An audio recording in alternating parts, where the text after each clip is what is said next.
Hello, filter-free Amerika listeners. We are back together again. Joey Vincent here. We did it. Our energies have once again connected, right? For some way, somehow, right? Our energies were out in the universe together, maybe like in an energy singles bar, right? And my energy bought your energy a drink, and we started talking and hanging out, and my energy convinced your energy to go back to my place and listen to a podcast together. And, well, here we are. And hopefully we won't wake up tomorrow feeling ashamed about what we've done. But whatever. We're here for the show. So togetherness and all that. I'm glad you guys made it back. I appreciate it. I appreciate you as the growing, raging, throbbing, veiny audience that you are. It's been fun so far, and I hope that you're enjoying it too. And I've got a awesome episode today for you as a gift for your awesomeness. Got a very special guest that I was able to get to sit down with me and record a podcast, and I think you're really going to enjoy it. Because this is a perfect example of what I'm trying to do, especially when interviewing comedians, because that's what this is, or who this is a comedian, is I want to get comedians in here and talk to them about things other than just comedy, especially comedy, because I would love to, help audiences see comedians as more than just guys and gals who tell jokes, right? You see a deeper level of them and thus creating a bond with them. And maybe from that, they get a, more of an incentive to seek them out professionally and then therefore enjoying their comedy more because they know them more at a more personal level. And I think this is a really good example of this. Our guest today is internationally known comedian Shane Mauss. Shane Mauss. If you don't know Shane Mauss, been doing comedy for quite a few years. He has been on the Conan O'Brien show, I think 5 times. Jimmy Kimmel, Showtime. Of course, he's got Comedy Central specials. He's got a great podcast of his own. Here We Are. It's basically about kind of him searching for the meaning of the loss of life via scientists. It's that's probably a bad way to describe it. It's a very interesting podcast.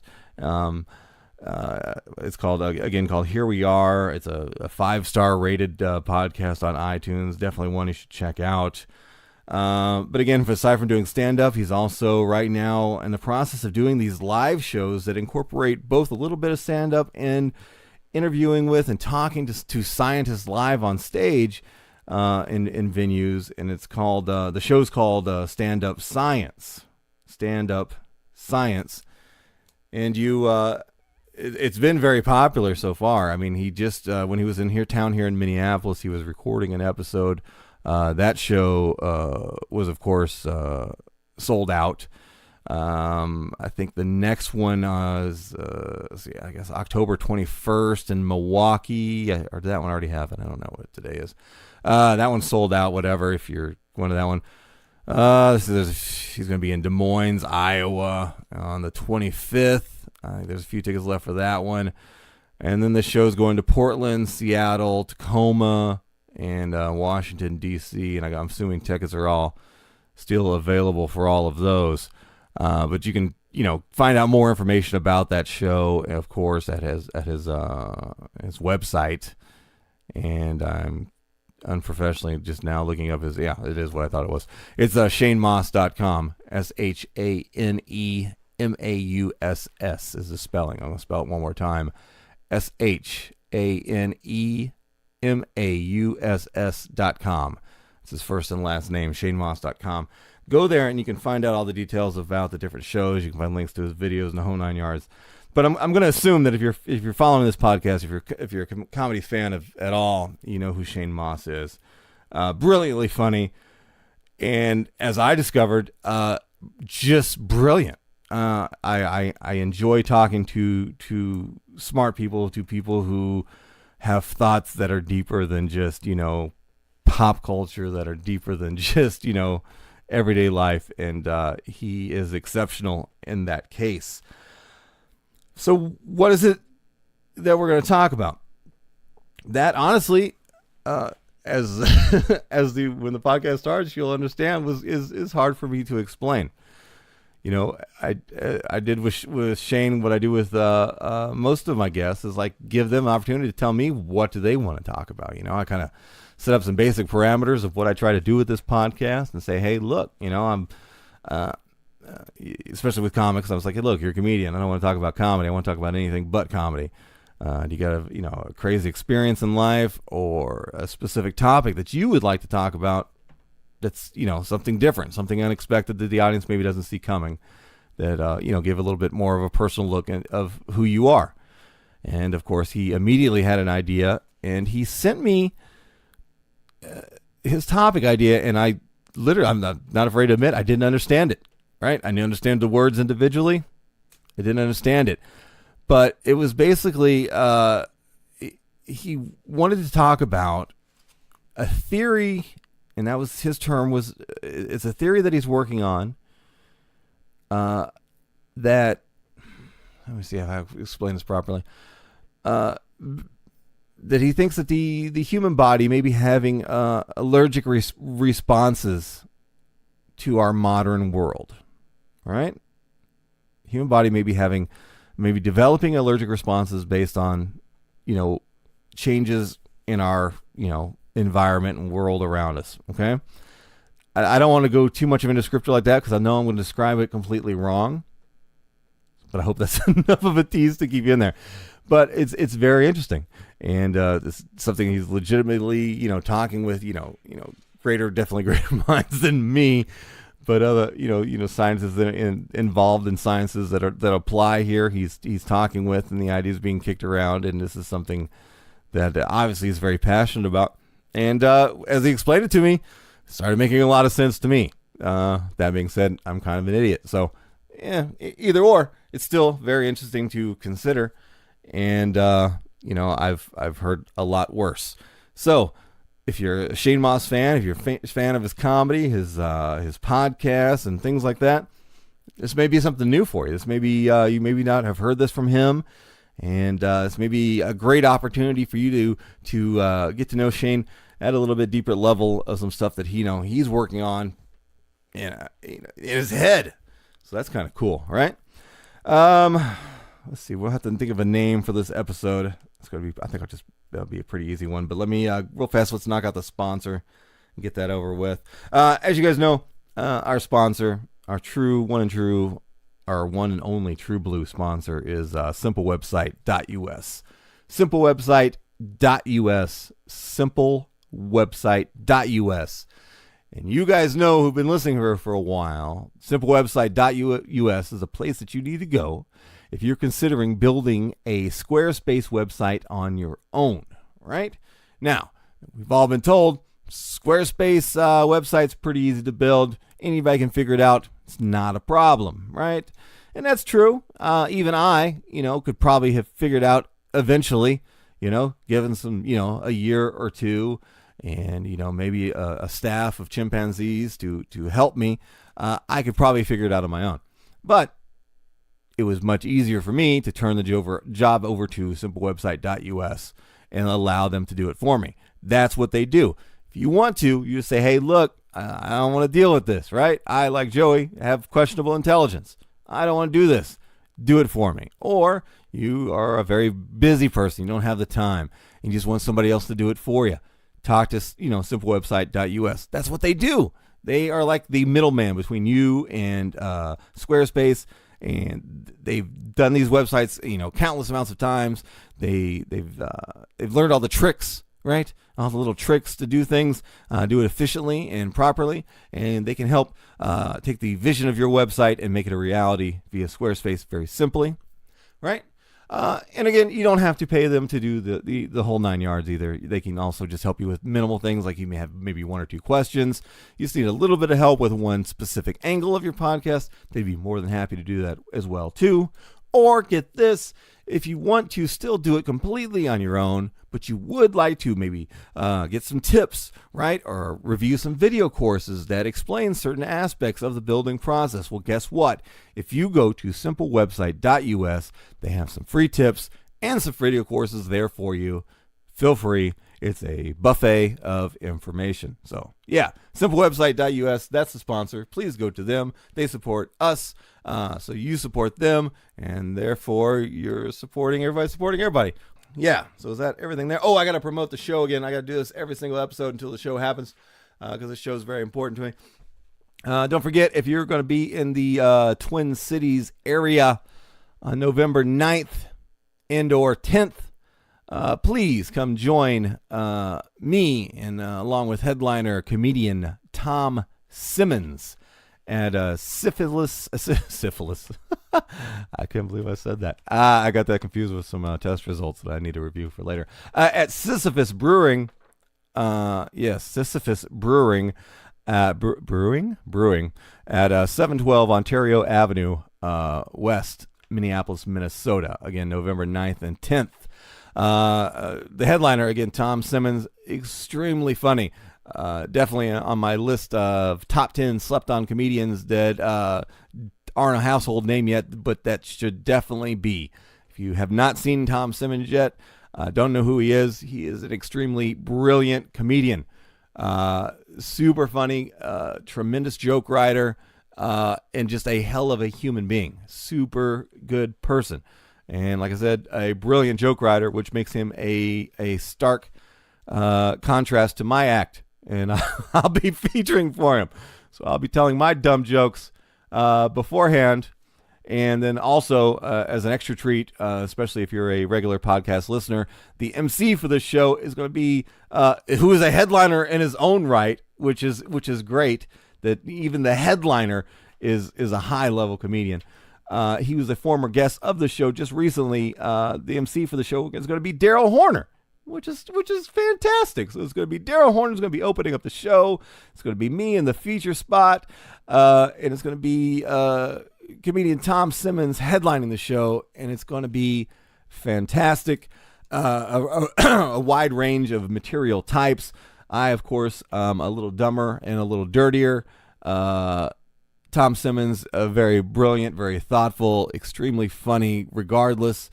And Daryl Horner is a little bit from column A and a little bit from column B. So it's going to be a really good show. It's going to kind of hit every little bit of your comedy palette, or your comedy taste buds, maybe all of them.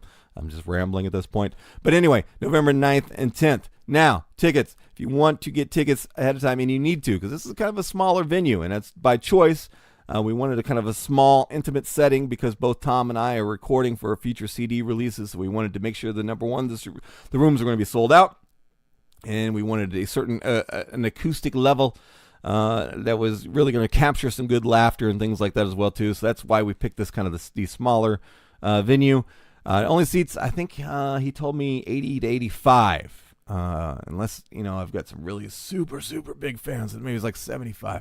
But whatever. 80 to 85 seats per show. Right now, we've only got 3 shows scheduled. We got 1 show scheduled for Friday, 2 shows on Saturday. I believe the show on Friday is going to start at 8 o'clock. And then Saturday's show starts at 8 o'clock. And then at 10 or shortly after 10 for the late show on Friday. So it's, as of right now, 3 shows. All right. With the possibility of adding a late show on the Friday night, depending on ticket sales. If we max that out and we get enough interest, we'll add a 4th show. But as of right now, just 3 shows, okay? So if you want to buy tickets ahead of time, and I highly suggest that you buy tickets ahead of time, because as of right now, I think every show right now is at least, 2 of them are half sold out. One of them is about a third sold out. But they just went on sale and just now started promotion of it, and we haven't even done all the promotion yet. So they are going to sell out. Please go to sisyphusbrewing.com. sisyphusbrewing.com. I'm going to spell it out for you. Don't worry. sisyphusbrewing.com. One more time. Grab your pen. Grab your paper. sisyphusbrewing.com. YPHUSBREWING.com. SisyphusBrewing.com.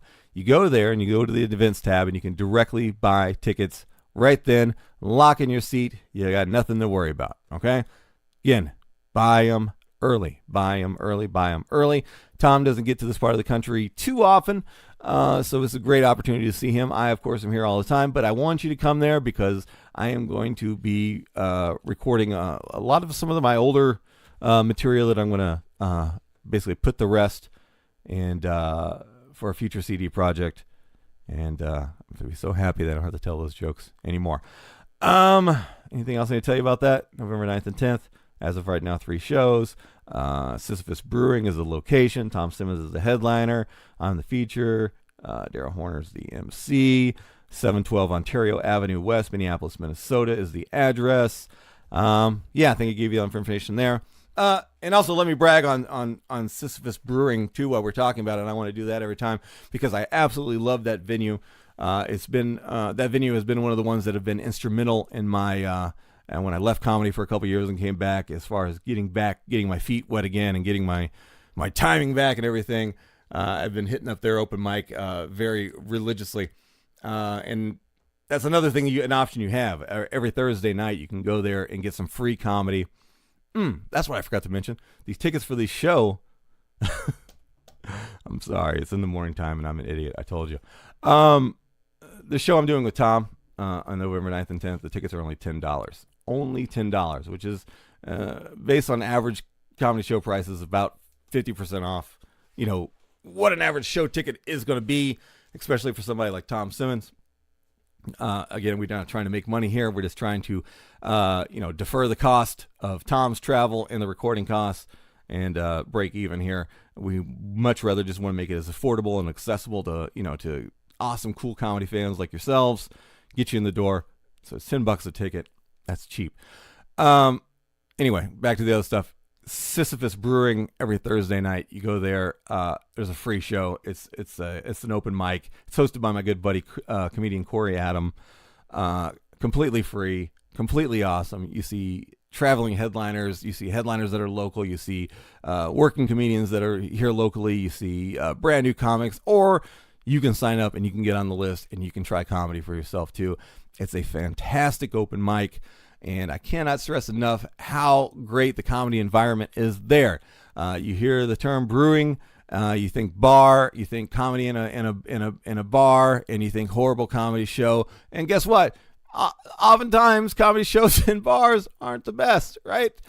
They're not. Sometimes, you're just on this like weird little shitty stage in the corner of a bar, and people are like playing like pool and talking and ignoring you, and there's a football game on. Not in this place. This place has a room dedicated to comedy.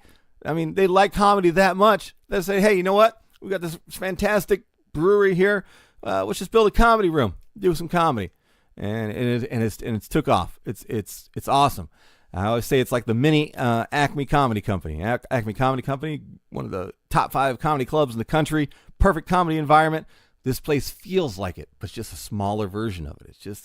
I can't describe it in words. You have to see it for yourself.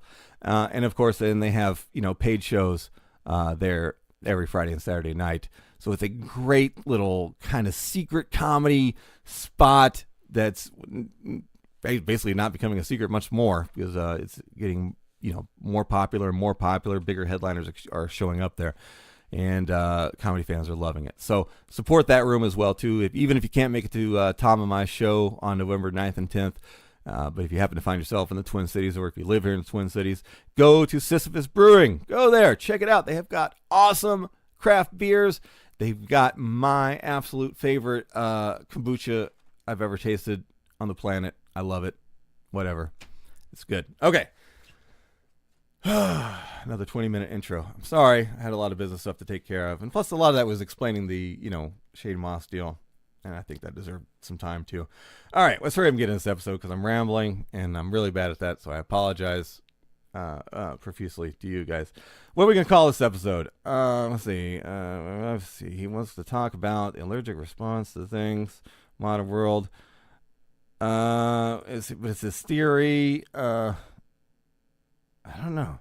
Let's just put his name in the title. Let's maximize his name value, because Shane Mauss definitely is a name in comedy, growing name. I mean, hell, he's been, the fact that he did my podcast is very, very kind of him to do, because I mean, he's been on Joe Rogan's podcast, on Mark Maron's podcast, and here he is on mine, and he couldn't be a nicer, kinder dude. Let's call it I'm Shane Mauss and I have a theory with Shane Mauss. Let's just call it that. That way it maximizes his name draw and the hits and the whole 9 yards. And then hopefully that's just enough to, to drive the curious to it. So yeah, that will be the episode. I'm Shane Mauss and I have a theory. Should I put in about the, what'd you call it too? Yeah, let's do that. I'm Shane Mauss, and I have a theory about the human body. There we go. I'm Shane Mauss, and I have a theory about the human body is the title of this episode. I'm Shane Mauss, and I have a theory about the human body right here on Filter Free America. Let's go now. Bye. All right.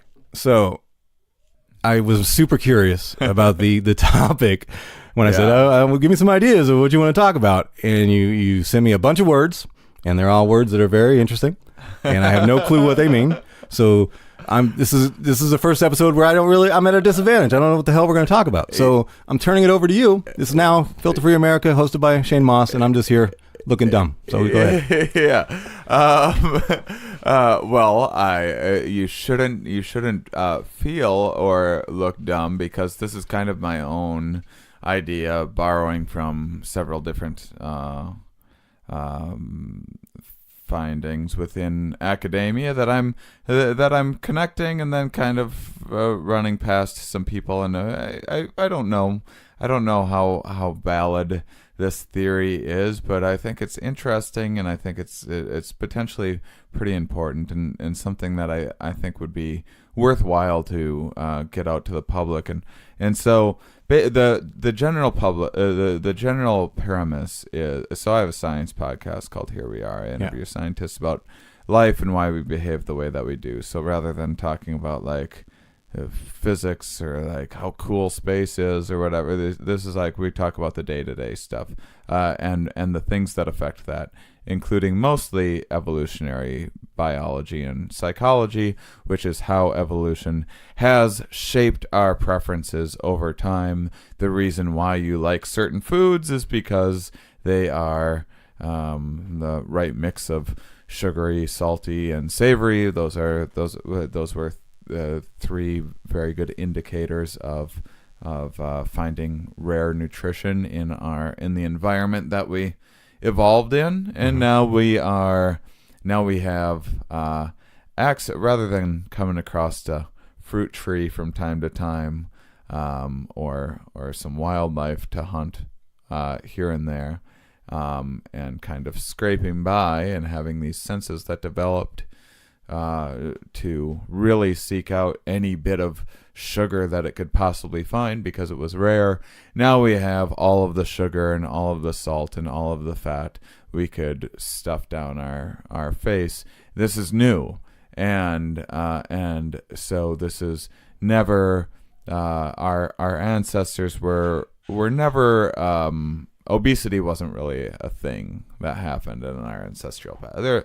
There's probably some people that were a little more sedentary, maybe a little bit toward the bigger side, but these fat cells we have are meant to store energy for us for later use. They're basically like a refrigerator that's built onto our body, because sometimes we go days without eating. Now we have a refrigerator, now we have food, now we don't necessarily need these fat cells, but there's nothing that you can do to tell those cells that there's nothing we can do to alter our psychology to say, hey, I don't need to eat all of this stuff all the time. I don't need to pack away all this energy. I have plenty of food in the fridge.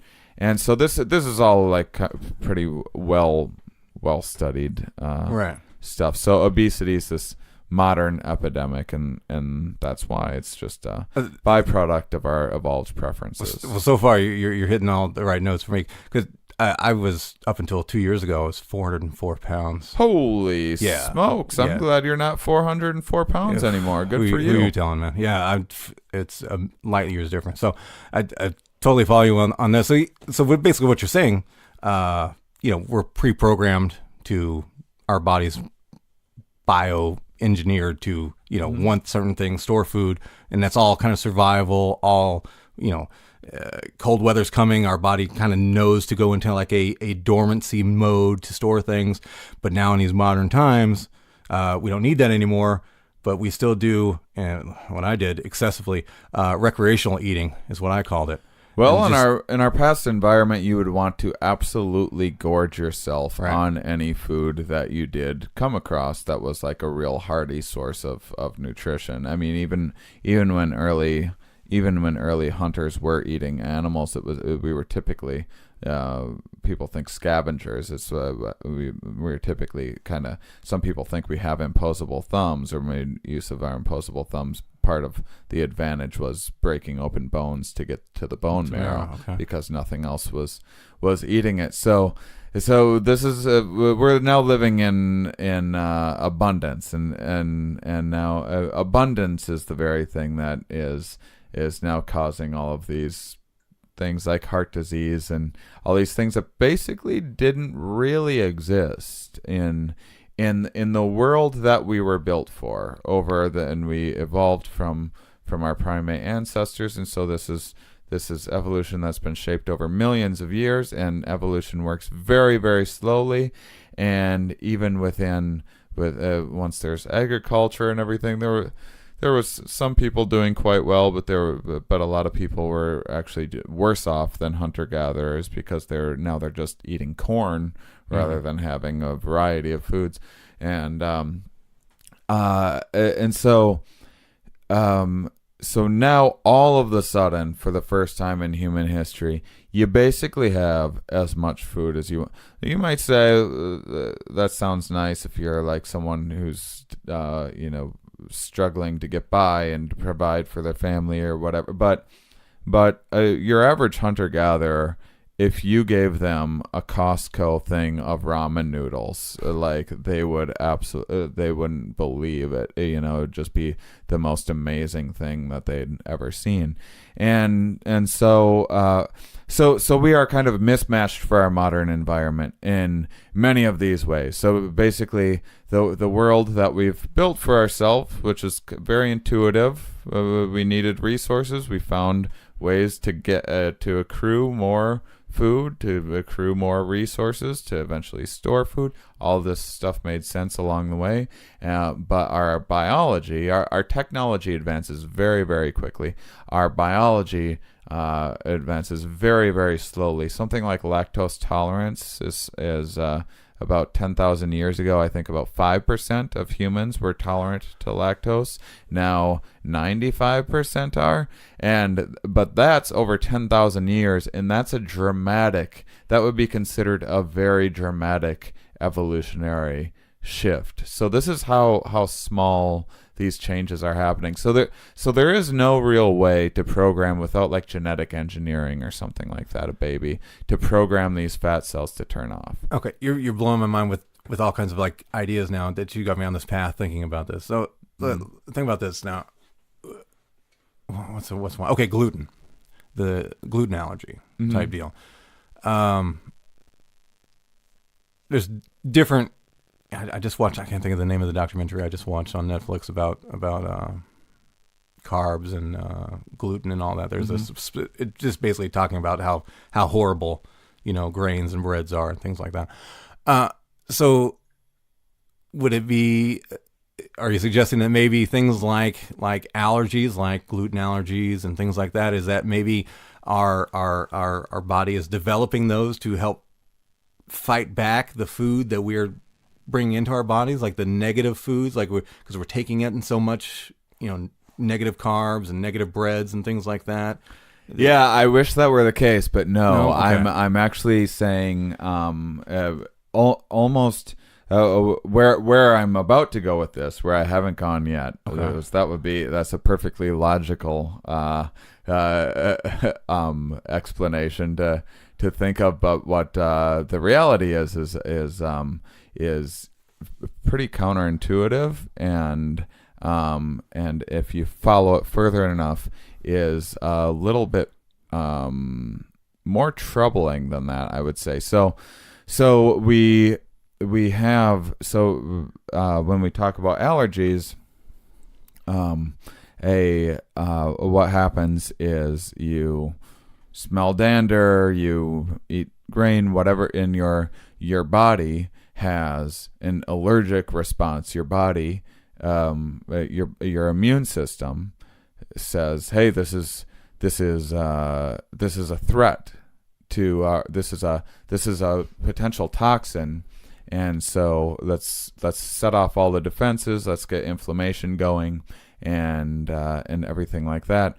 And this is something that you would use if you actually like ate actual poison.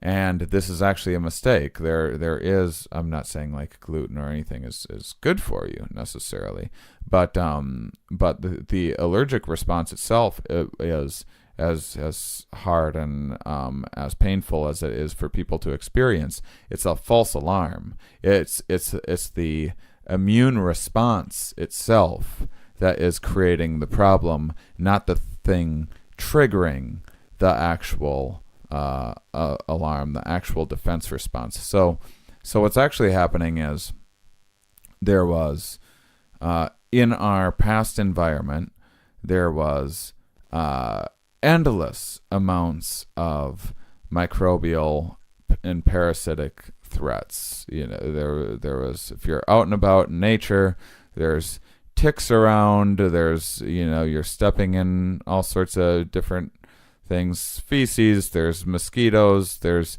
rotten meat, there's there's bad vegetables, things like that, bad eating the wrong berries, you're eating the wrong mushrooms, when you're picking.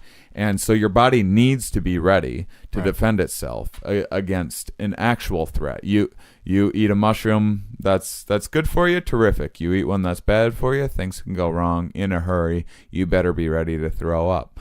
And so there was always these threats, and people were always getting colds, flus. There's black plagues at one point, wiped out a third of the population.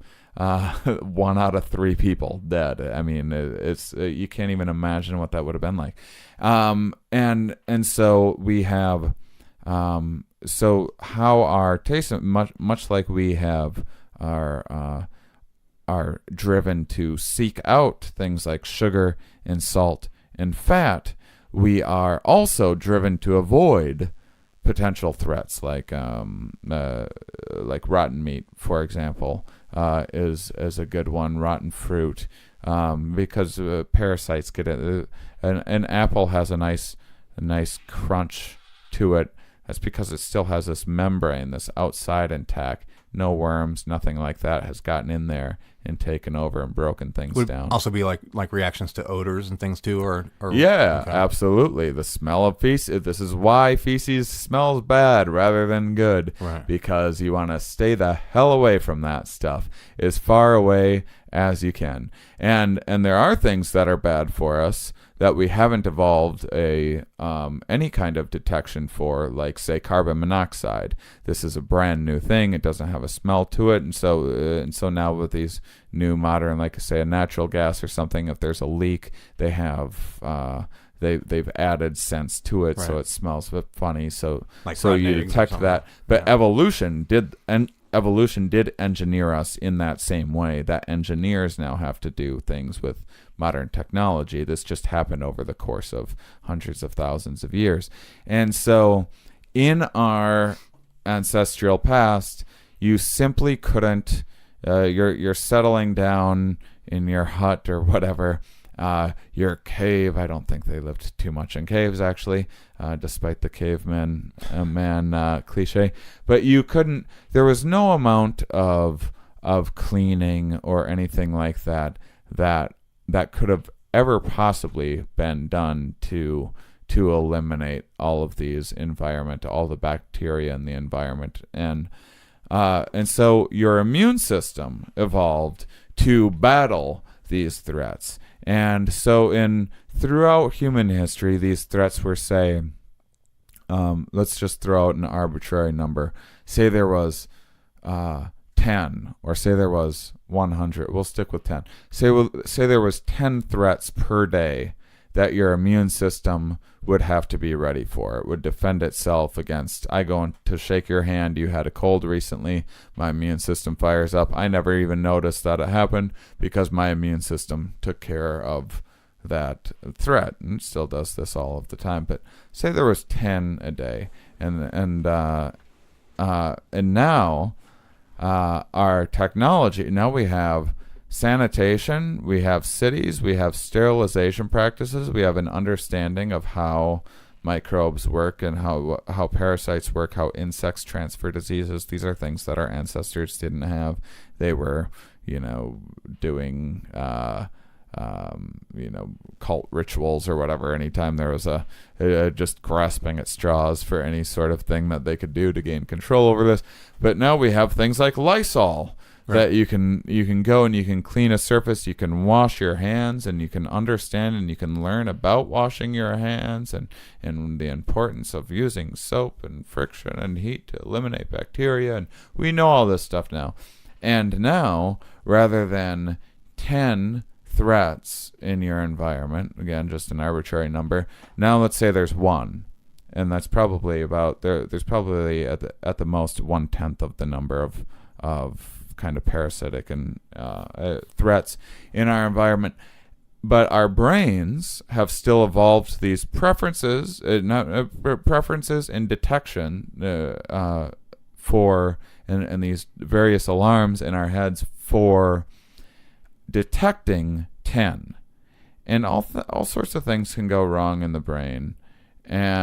But throughout all of human history, it's always been 10. Again, arbitrary number.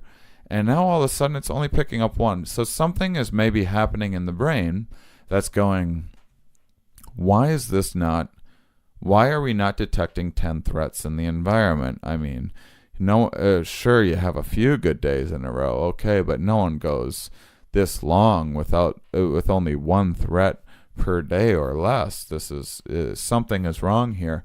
And so the sensors, the mechanisms in our minds to detect these threats, kind of assume that there's something wrong within the detection. The detection isn't sensitive enough. Much like you could alter an engineer could get in there in your smoke alarm and make it more or less sensitive to, say, burnt toast. Yeah. You're like, I'm annoyed by this burnt toast. It goes off every time. You could turn that down.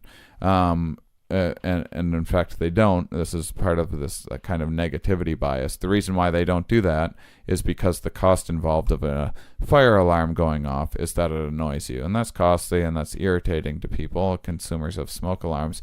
But the cost involved of a smoke alarm not going off when it's supposed to, that costs people lives. And so engineers actually bias smoke alarms to go off not at an accurate amount. You have to assume that nothing can be engineered perfectly and it's always going to err on one side. So they bias it to be overly sensitive, so it goes off when you burn your toast or you left something in the oven for too long.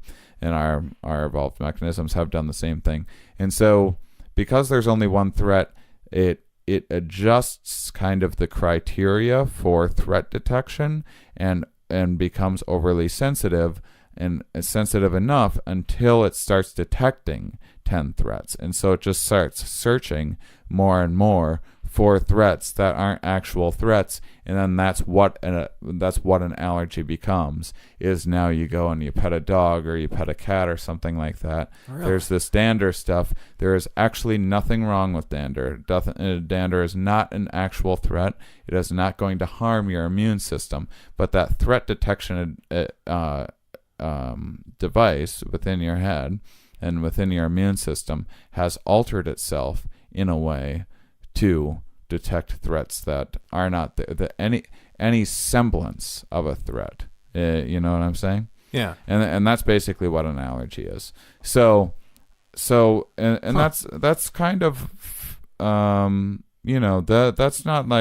that's not terribly wild speculation on my part. That's fairly well studied at this point a little bit. There's aspects. I mean, it's not like well known in the scientific community, but if you go digging around, you'll find that, and people people in the know that know what allergies are will tell you that these things aren't an actual threat. Some of the actual treatment for allergies is now about, well, maybe you would it be like, you go back to your 10 threats example, mm-hmm. those would be as your brain is perceiving it, the highest threats, the ones that could do the most potential damage. So those were alerted to those the much. So then you're in the modern world where there's less threats, less mm-hmm. going on. So then they're searching. They want to do their job, whatever that function is in your brain wants to do that job. So then they're looking for anything that even has just a fractional amount of potential threat, things like that. So like I said, maybe you're not predisposed to being allergic to dander, but you can develop a dander allergy, like you said. Yeah. But because there's something in dander, there's irritants in it where you may not have been allergic to it, but you can develop it, and it recognizes it as that, like you said, as a potential danger because it's got nothing else to do. Yeah. So then it's like, well, there's no high risk shit, so let's just focus on this. There's a little low risk one. Now we're going to focus on that. So that's what you're. Yeah, okay. Basically, and it's everything can be kind of zeroed in as like if you're. I used to do a lot of factory work, and there's this kind of variance, and you're gonna like drill a hole here, and it can be like, say, a 0.5 millimeter one way or 0.5 millimeter the other way. Well, once you get that down, and you're always within that, well, why not get it a little more accurate and have it be like 1/4 millimeter and have it be like just perfect? And that's kind of what our immune systems are doing in this case, is trying to zero in and find this kind of perfect number of threats, which has evolved to say 10, but it doesn't, there's nothing to feed, there is no feedback to the system to go like, oh, this is okay, this isn't a big deal. And there's people taking these extreme measures, people with like these the snowball effect of these allergies really taking off, and a lot of these a lot of people notice that this has to do with like the bubble boy kind of syndrome, overprotective mothers shielding and washing their kids all the time, and what do you know, they have all of these allergies. Well, what the heck? Maybe I wasn't scrubbing them hard enough. It was in fact the scrubbing that is their immune system isn't getting enough experience with actual threats to know what actual threats are. So it's just jumping on anything that even can be perceived as one. Yeah. So that was kind of, when you said bubble, that was something that jumped in my head. It's like, what? Like if a human life was raised in like a pristine, from birth on, I wonder how the body, if this is all true and this works as you're saying, how would the body react to that in like a pristine, sealed environment where there's no contaminants whatsoever? Well, it seems impossible. Because we have a lot of like bacteria within us. Like most of us were held together. Now you hear about like probiotics and stuff like that. I'm not sure you could do that. I think we'd be dead. But yeah, I think along those lines. I think that this would only get worse. I think it would just keep on searching and keep on searching. And so when I emailed you, I was like, well, I think that humans are allergic to life. I'm just kind of expanding on that theory to how we perceive physical and psychological threats. I believe we are having this same allergic response to, say, terrorism or child abduction, or like whatever thing is like scaring, shark attacks, whatever these things are that are like extremely small statistically Right. mild threats that are really scary seeming, and no one wants to visualize them. Am I understanding that correctly? Then are you suggesting that because we live in a safer environment as people many years ago, where statistically where everything was out to kill you, be it animals or environment or whatever. Now we're in this much safer. We're in this heated, temperature controlled home, and we've got a roof over our head, and there's less things trying to kill us, and we've controlled this. Sure doesn't feel like it though, does it? Right. Most people are terrified. So now our minds need something to be defensive about because we're predisposed to be on the defensive. That's just. If you look at the amount of fear compared to statistically what the threats actually are that are happening, and I mentioned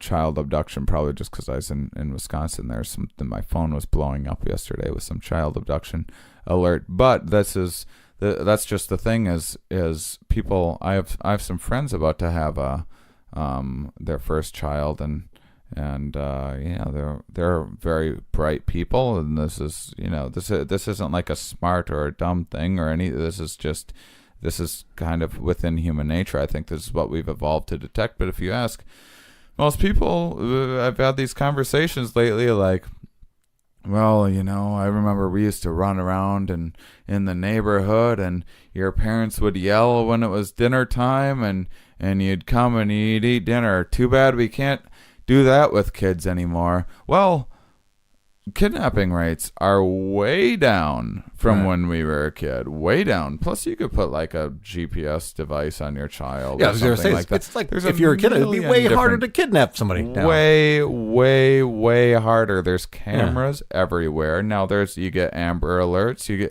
It's a bad time to be a kidnapper. It really is. This is about the worst time. Kids are way more annoying in than human they used to be history. too. Like, they're so needy. I would just take it back. It's like, it used to be a little piece of candy you could lure them into the van. Now you need a whole PlayStation, gaming system, some new VR setup. It's just such a pain.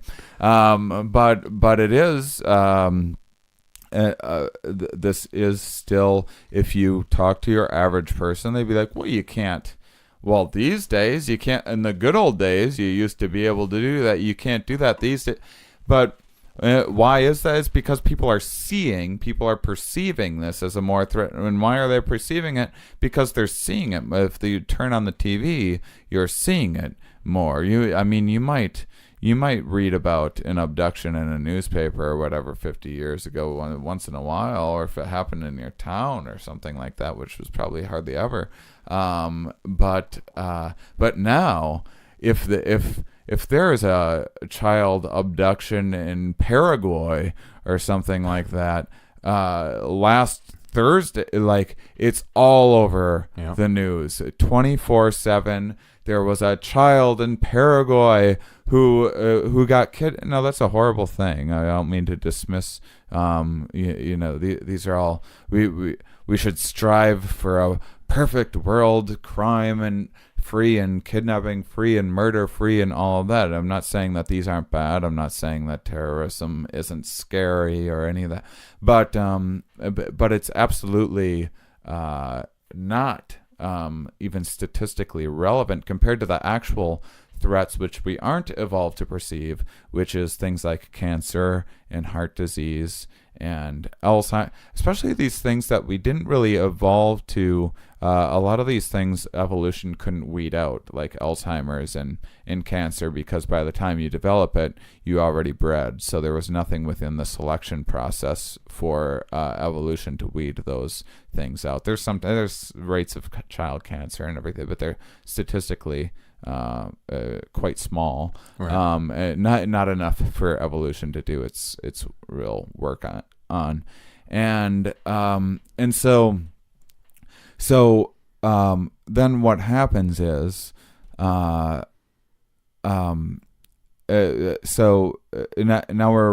we're feeding, and you might say, and it's not really a conspiracy, and people are like, the fake news is all the thing. I mean, it's just that it's ratings driven and it's sensationalized, and I think most people have the right intention. People are like, I want to be informed about the world, but I think we are there's this negativity bias, which is the smoke alarm example that I told you about. The idea is that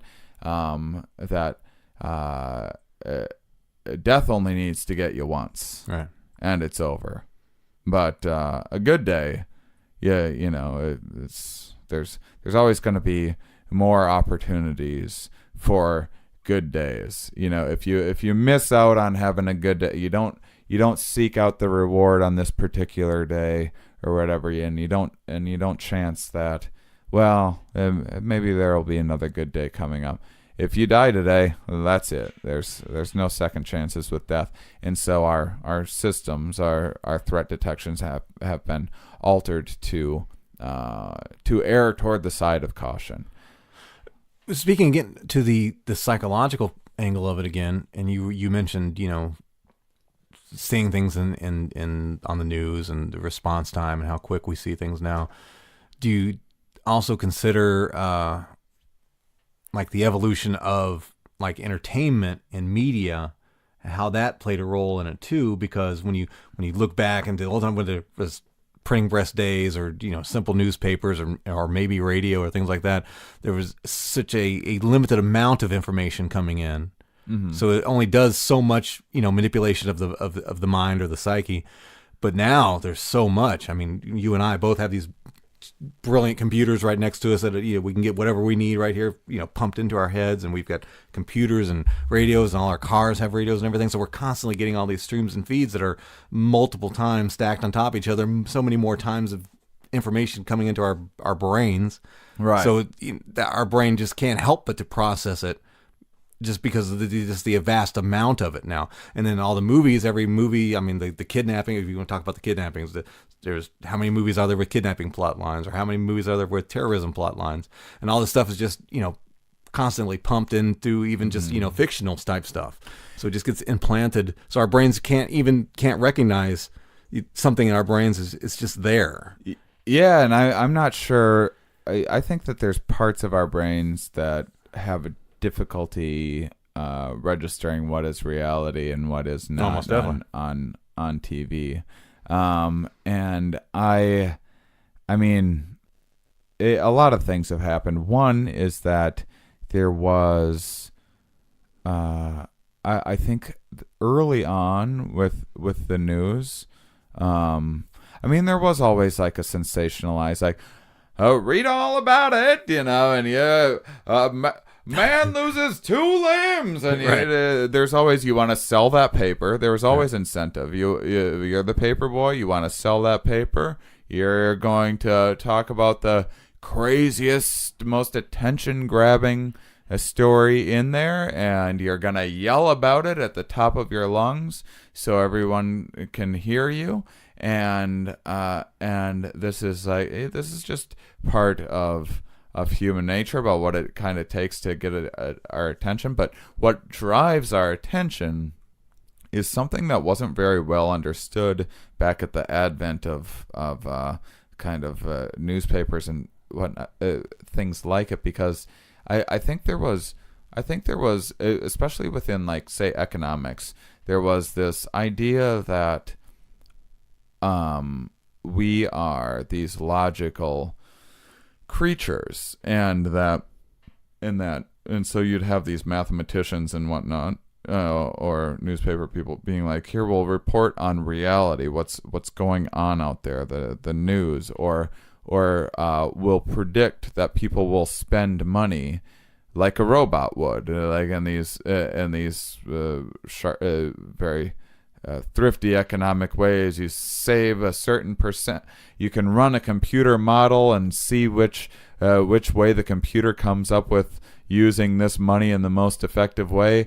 And humans should theoretically, if they're logical creatures, use the money in this very logical, rational way, and any deviation from that is just missing the bullseye a little bit, is all. It's just a miscalculation. It's a good try, but that's actually not what's happening. It's not, the brain wasn't never even aiming for what we would consider some robotic rational view of reality. It was always biased all along. Our brain was always pumping in a skewed perception of into our conscious awareness of where the bullseye is. So most of us, 90% of people think that they're better drivers than they are.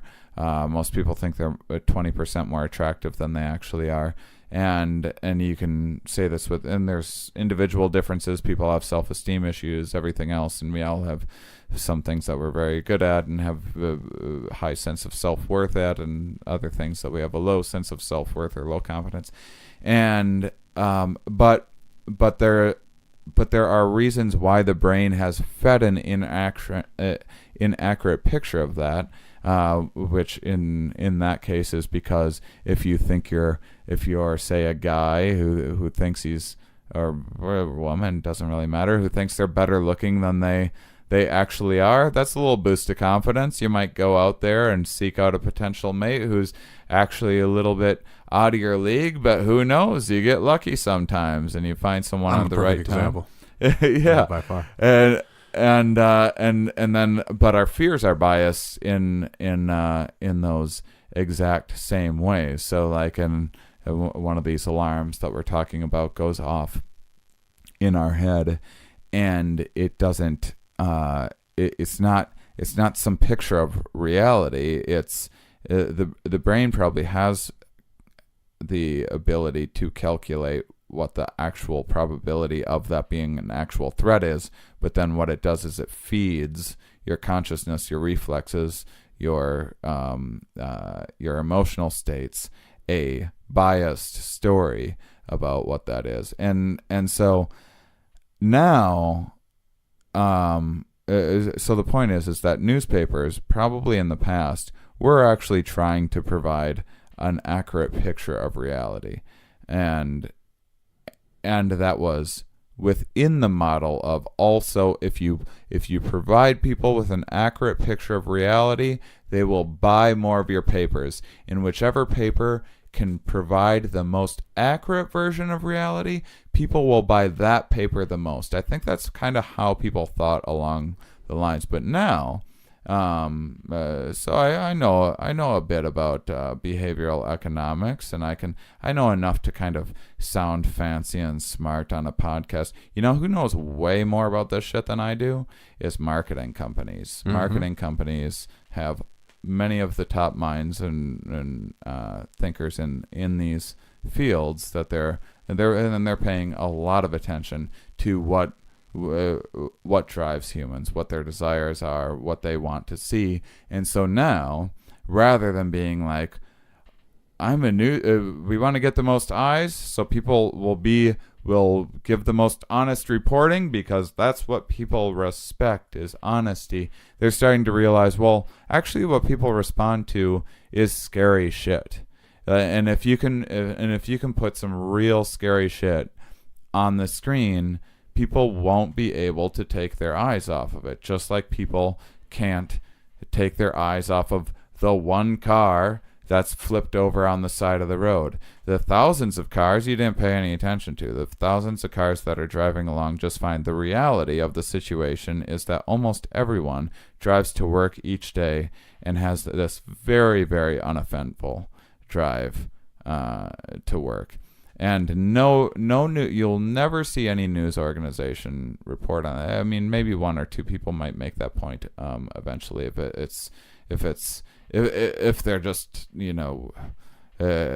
on hour 10 of the day and they're tired and they're trying to think of a point to make. Maybe someone will be like, well, just as a reminder, most people get to work just fine, right, and there isn't some horrible crash. Yeah. But those horrible crashes are what grab our attention, and that's what you're going to see on the news. The news is never, ever going to be like, that's where most people had a boring-ass day today. Yeah. And that's what most of our lives are.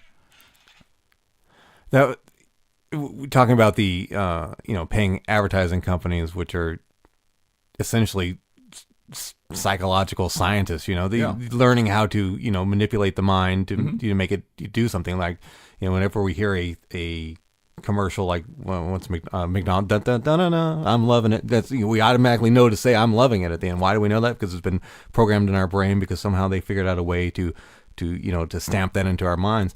And that's, I think that's, every company is doing that now. I haven't thought about it, with the media so much. I think about it a lot with food, going through my food issues and stuff, and researching food and food, like these processed food companies. I mean, they hire scientists now. It's not about developing healthy food. They're not out there trying to develop healthy food. They're trying to two things: the cheapest product they can make, and one that will trick you into wanting it and craving it. Yeah. Why do you want Doritos? It's not because they're fucking healthy and they're good for you. It's because there's the salty little things hit certain receptors in your tongue, and it tricks you, and you just want to keep putting them in your face and putting them in your face. Oh, guess what? You're thirsty now. Oh, great. Let's grab 16 Cokes and shove them in your face now too, because some scientist had figured out a way to get the right kind of chemicals and the right things in there in the right order to make your brain respond. And that's what they're doing. That's business now. I mean, this is the free market, and this is feeding our own preferences. People say, like, I want something, this is good. I want something that tastes even better. If you make something that tastes even better, I will buy it. And so people are like, well, I can pay someone to make that taste even better. And so because I definitely don't want to lead to the perpetuate any like mad scientist conspiratorial kind of ideas, because that does exist, and that does, like, I don't think it's conspiratorial. I think it's just like profits over people is what it comes down to. No, absolutely, kind of and there are people out there, but I can also tell you that much of this is what's so great about the scientific method, is because the scientific method is a tool that is used by scientists that are humans, that are imperfect, and part of the scientific method has this peer review, and these studies need to be testable, they need to be replicatable, they need to be falsifiable.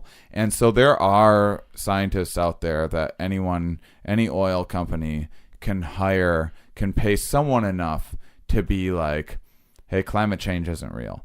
But science, the scientific method, has the tools in place to be like, well, we're actually trying to falsify the theory of climate change, because that's what science does, is it always tries to prove itself wrong and falsify itself, and it simply can't. And it might be, some people might be off in estimates, more toward the negative or more toward the positive, and there might be these kind of unforeseen, these black swan events that change things either catastrophically or in our favor, probably catastrophically, because it's easier for things to go bad than it is for things to go right, just mathematically and logically. But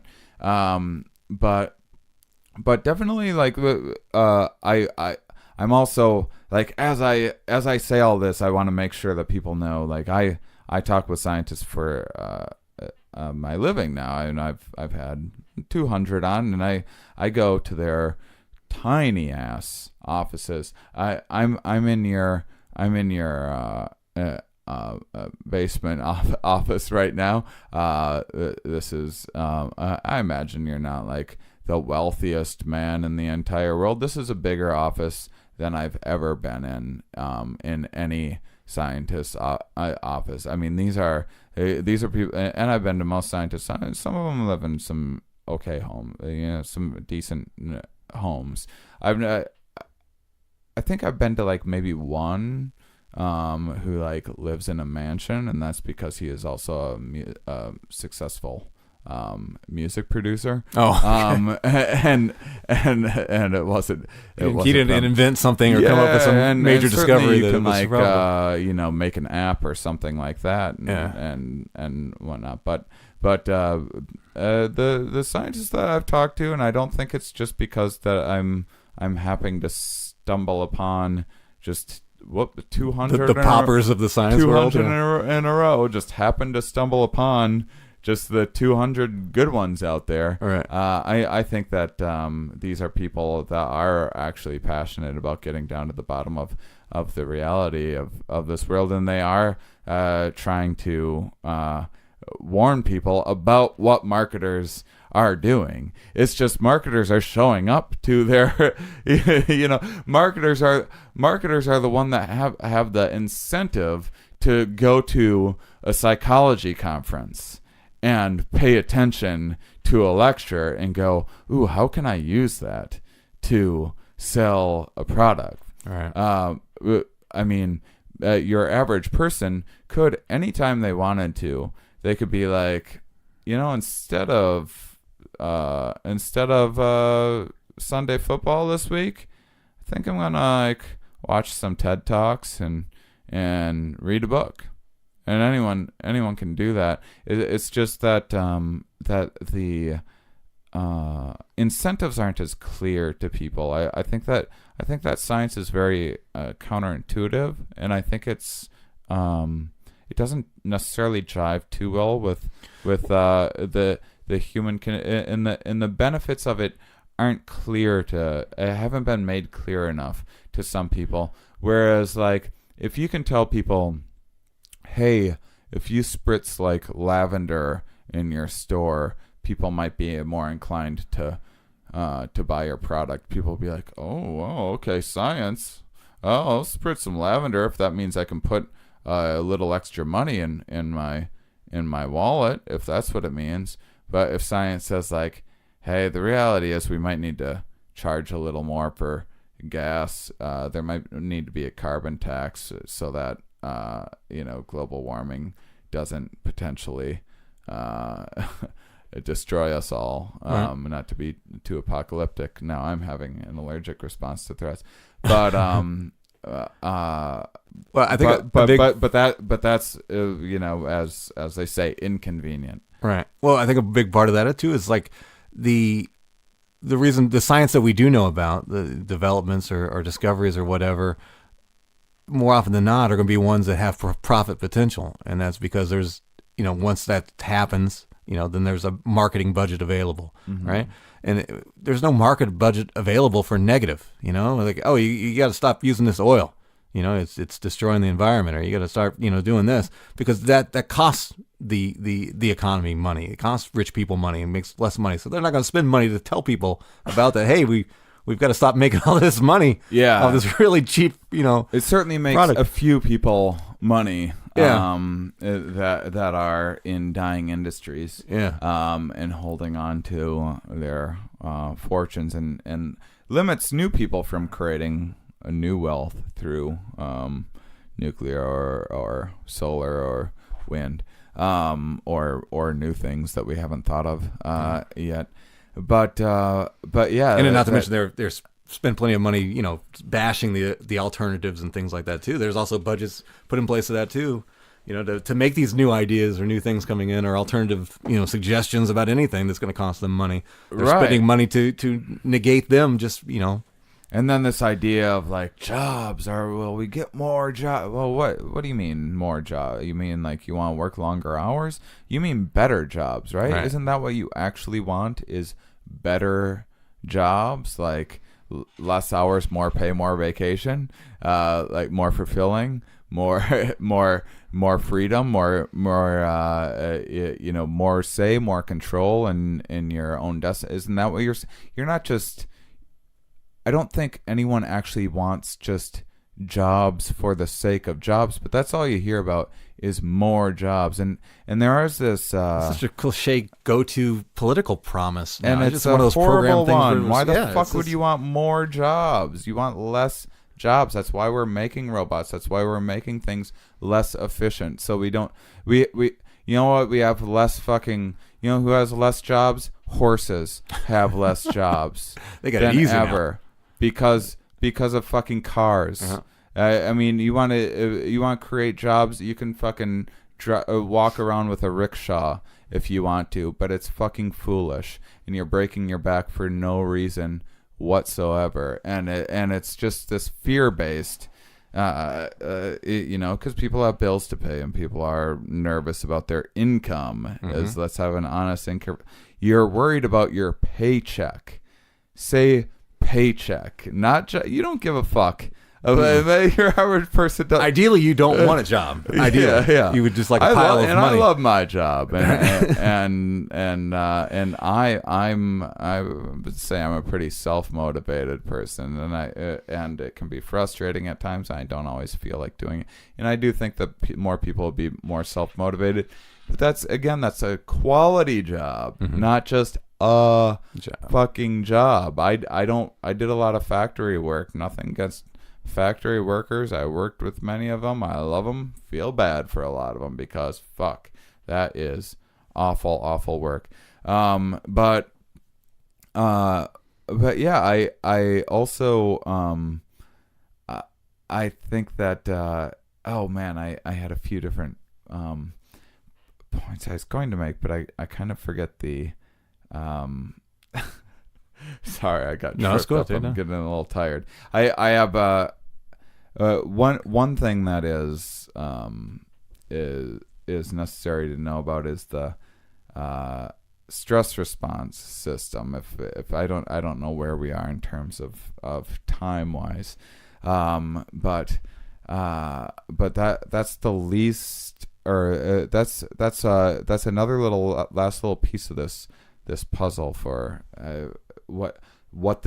how this allergy is actually acting on us, and this explains much of the problems that we see today, and much of the pathologizing of our lives in this kind of negative. A lot of us we're focused on these problems. We have things wrong with us. You don't hear as much about how to make things better. You might hear like make things great again or something like that, because we have this rosy colored view of the past when you're detached long enough from it to forget about the reality of what the day-to-day grind was and just remember a couple trips to Disneyland or whatever it was.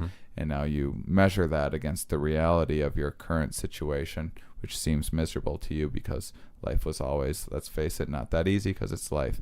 But it seems like it must have, surely it used to be. It hasn't always been this hard. But you don't hear you hear a lot about like fixing depression, fixing anxiety, PTSD, these sorts of things, all very valid. But you don't hear a lot about like, hey, how do you have like a little bit better well-being? You have a pretty good life.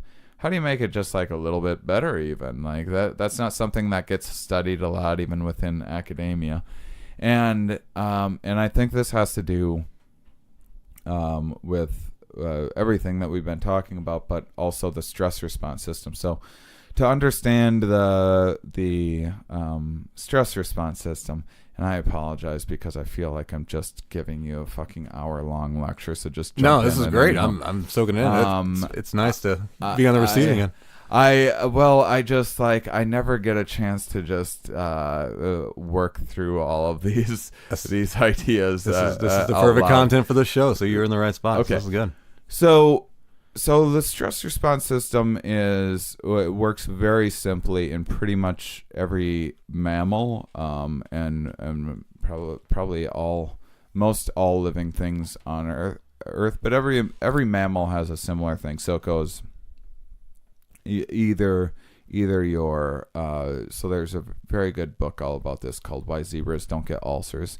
My very favorite scientist, Robert Sapolsky, wrote this book, and I'm poaching many of his ideas and stringing them together in my own way. So if you really want to learn about this stuff, I really couldn't recommend him enough. Although he doesn't talk about an allergic response, but so the stress response system works like this. You have a stressor, which is so here's why zebras don't get ulcers. A lion sees a zebra and it goes to chase this zebra. And both the lion and the zebra are experiencing basically the exact same stress response, which is that this stuff cortisol is released, and there's this hormonal cascade in the system.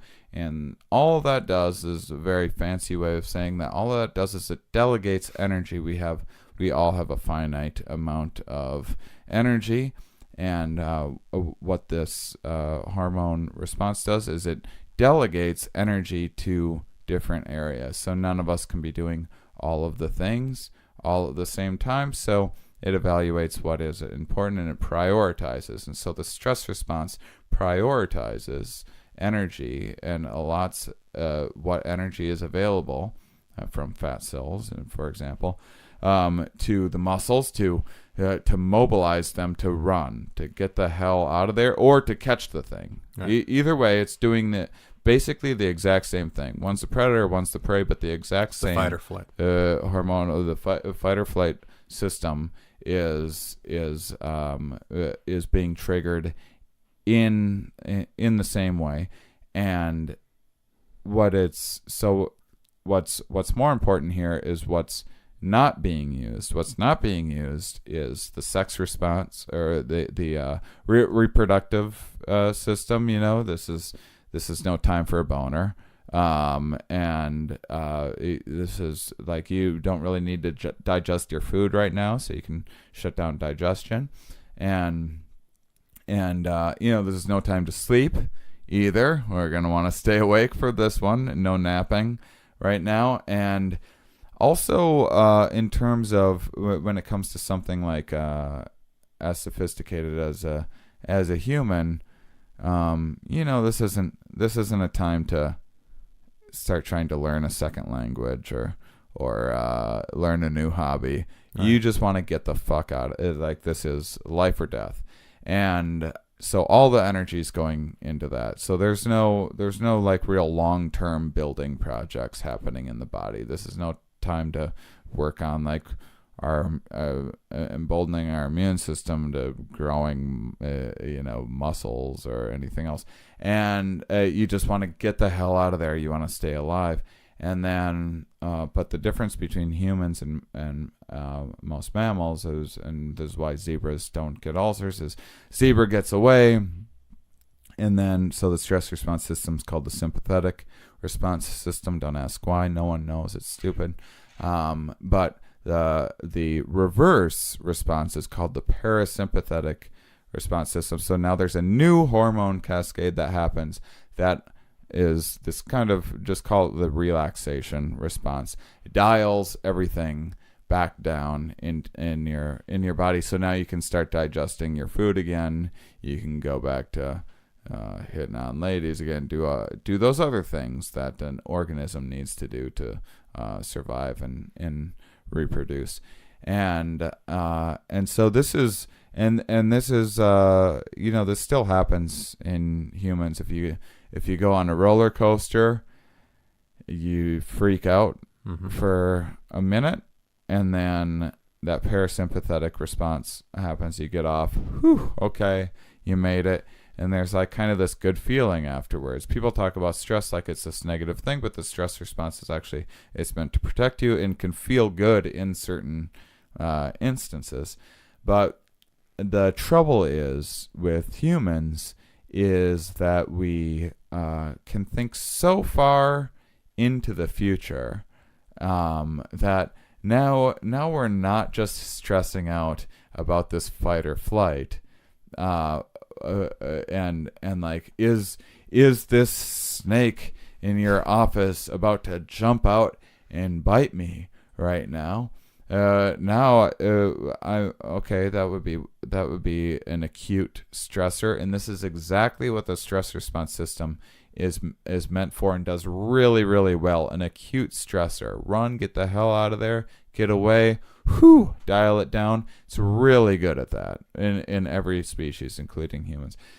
But what it's bad at is that these same exact mechanisms are activated when you're thinking about how you're going to send your kids to college, when you're thinking about your 401k, when you're thinking about what if this new show, Stand Up Science, that you can check out at shanemauss.com. That's a mix of scientists and comedians on one show.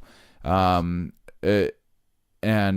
is this show going to work out for me or not? And it's activating this is what keeps us up at night, is often not that something's actually chasing us, but we're thinking about when is that next bill going to show up in the mailbox. We're creating our own threats. We're Yeah, not even, I mean, it's not that they aren't threats. I mean, we do have threats to our livelihoods, and we definitely do need to worry about our offspring and whatnot. It's just that the stress response doesn't have there is no like we'll use this stress response for running from a mugger, and we'll use this like more mild stress response for planning out our future. It doesn't. There's one stress response, and that's it. And for the most part, it's active or it isn't active.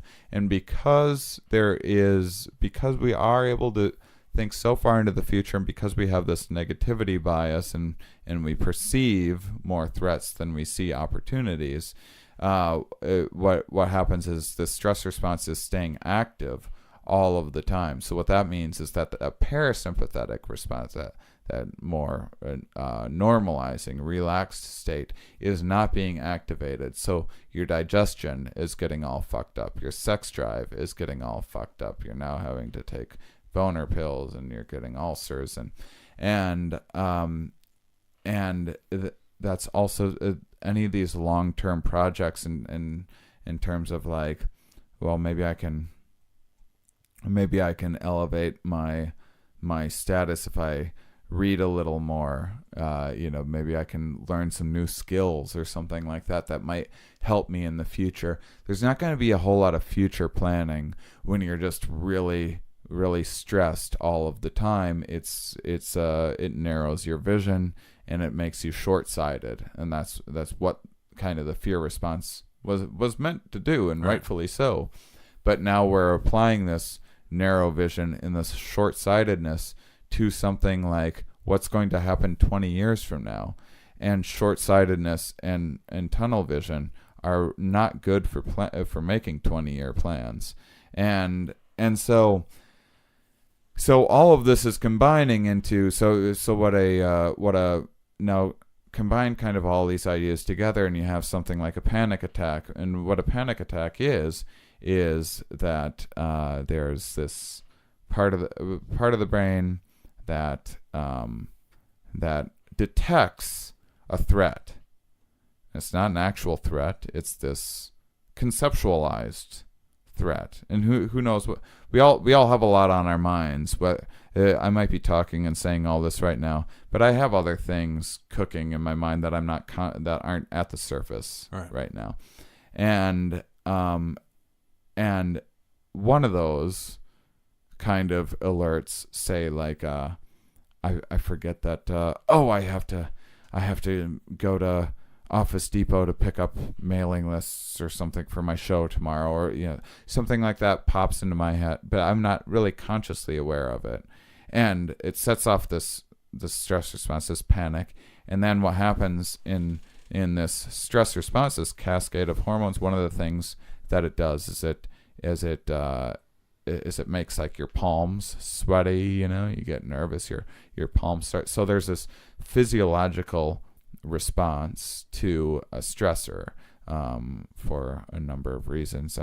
I forget why hands get wet. I think they think it was primates could grip branches better with slightly moistened hand, something like that. But now there's a different part of the brain that's taking in physiological information all the time. It needs to know if you're like are bumping into something or burning your hand or on a burner or whatever. And it's this physiological response is noticing now this like these goosebumps or this moisture on your hand, and it's going, wait a sec, is there a stressor? Is there a threat? Is that why we're having this response? And then it sends that information back to the initial system that said there was a threat, that perceived a threat that it can't put its finger on, and it sends that back to the system, and then that thing that received the initial threat, which I call kind of an allergic response, misperceived a threat, now is getting information from this physiological threat detector saying like, yep, there must be a threat out there because our hands are sweaty. And then it goes, well, make your hands sweatier. There's a threat out there. And then the thing's like, oh, our hands are getting really sweaty now. There must be a threat. And there's this feedback loop. Right. And this is kind of what this is what people can't snap themselves out of it. There's even this guy B.S. Ramachandran suggested that maybe what you could do is have like a horror movie queued up on your phone, so that when you're experiencing a panic attack, you could press play and actually look at this horror movie and give your brain something to be like, oh, that's what the threat is. And then it's just this movie. And then because it actually has this tangible threat, right, it can stop, and it knows it knows what response is appropriate at that. You know, anybody has tried that who has issues with panic attacks? That seems plausible to me. That seems plausible to me, but yeah, I don't get panic attacks myself. But the point is that the reason why people are having panic attacks is not because there's a threat.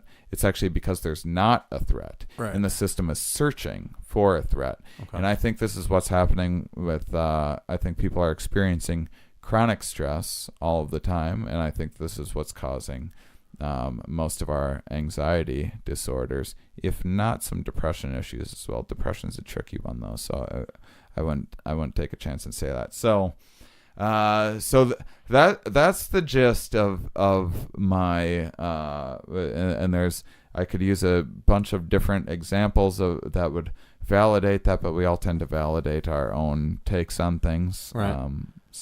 Well, I'm glad I know what I never really understood what a panic attack was, so I'm glad I got that out of that part of the conversation too.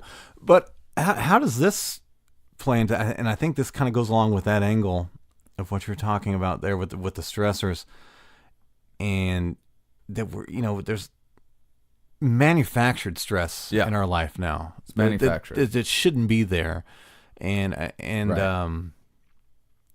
Talking about like social media related stresses.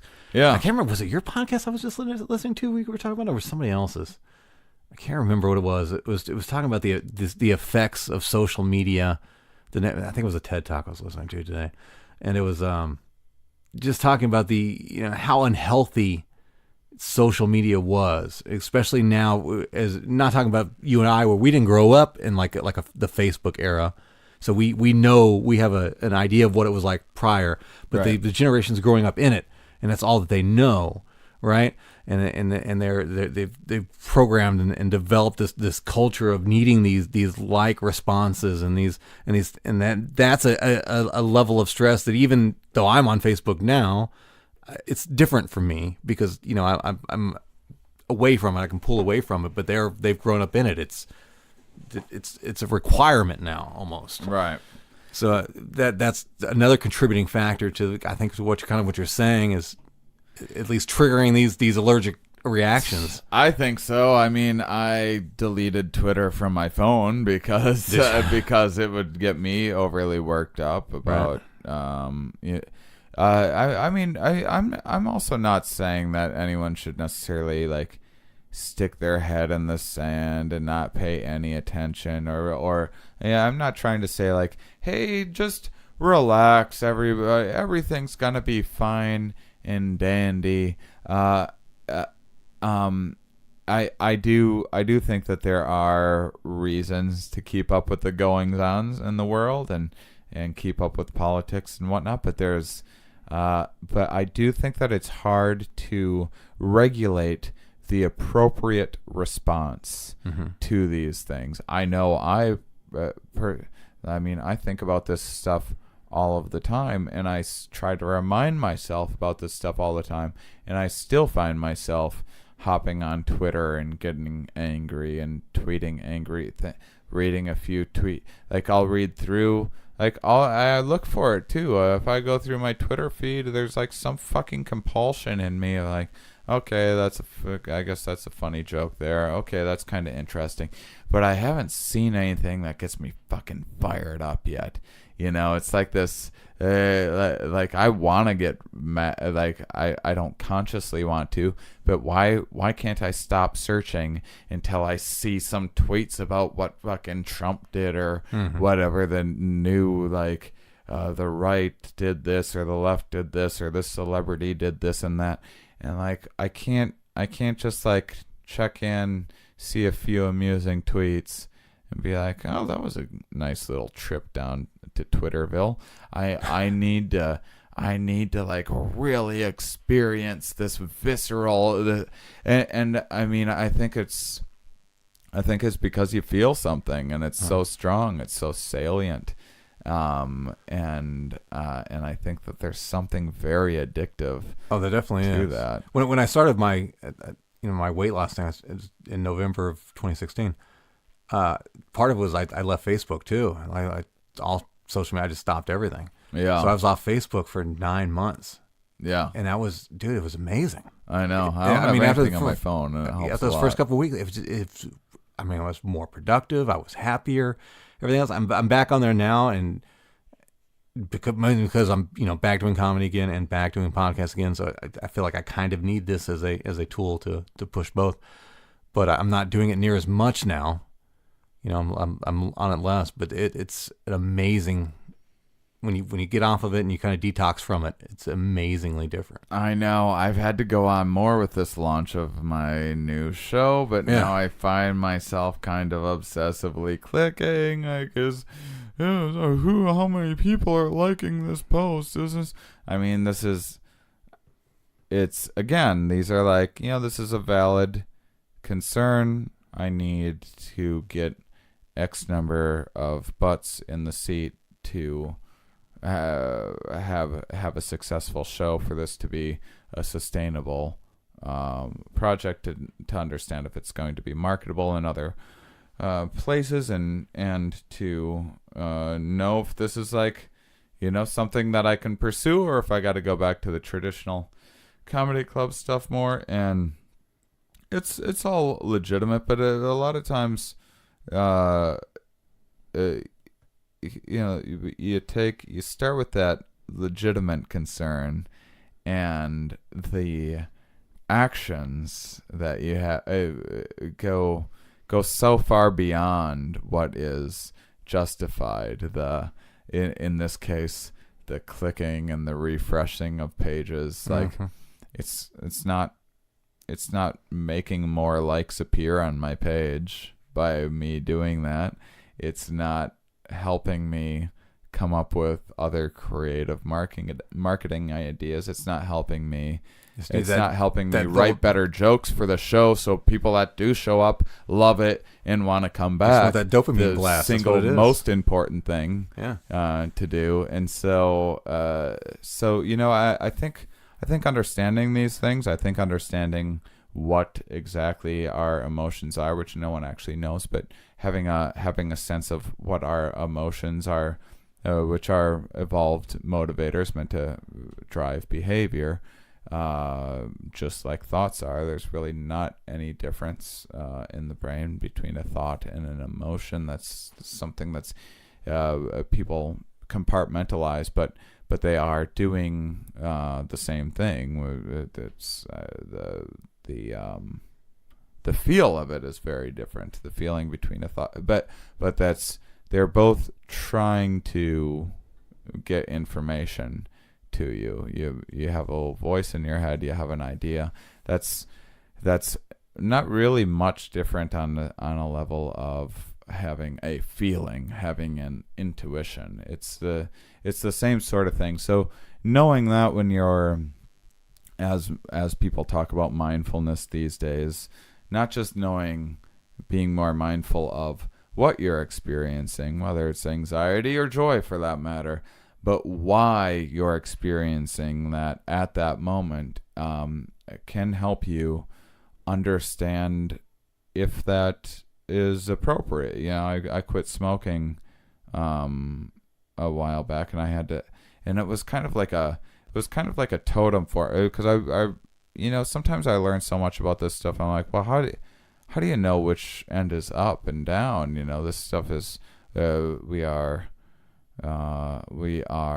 these things swimming in this vast array of this ocean of sensory information, and how do you trust any thought or feeling that you have, or how do you keep moving forward in life and know that you're making the right step? And are you talking about trusting thoughts as being thoughts of your own, or thoughts that are created from the outside, from you know, be it advertising or whatever stimuli that's out there? Yeah, exactly. God, that's scary to even think about, right? Oh, I mean, I have how many real thoughts do you have a day versus thoughts that have been created by? Oh God, I had a joke that I wrote. I wouldn't even be sharing this because it's not a strong enough joke, but it's relevant to exactly what you just said. I wrote I didn't even write it down, actually. It wasn't good enough to write down, but I was driving and I had this thought. I was thinking about it's not Adam and Eve, it's Adam and Steve. Like, when people say that, and I'm like, well, what an embarrassing argument to make. Like, not only is it a stupid argument, and you're like discriminating against people that are different because you're an idiot and you're scared of different things, but despite that, you're revealing that you believe in fairy tales, like, within the argument itself. Like, that's such true. A double doozy. And I was thinking of like a parallel to it, and I was thinking about with climate change, when people talk about like lowering our carbon footprint, and someone having a response of like, it's Bigfoot, not small foot.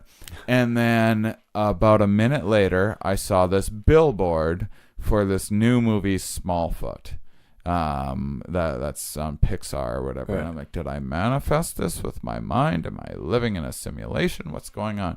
Well, what was actually happening was I was driving around LA for the past several days. LA is nothing but movie billboards and whatnot, and this was, without my conscious awareness, permeating Just into my brain, and that me passing all these Smallfoot billboards influenced how I was putting together jokes and constructing ideas that to me seemed novel, and I had no idea that movie even exists. My consciousness had no idea that even existed. Just like we all walk past a thing once in a while, and then you stop and you turn around and you're like, ooh, something caught the corner of my eye. Right. Well, no, it didn't. You walked past it. It's not in your physical vision anymore, but your brain just caught up to the fact that you saw something a few feet back that is relevant to whatever you're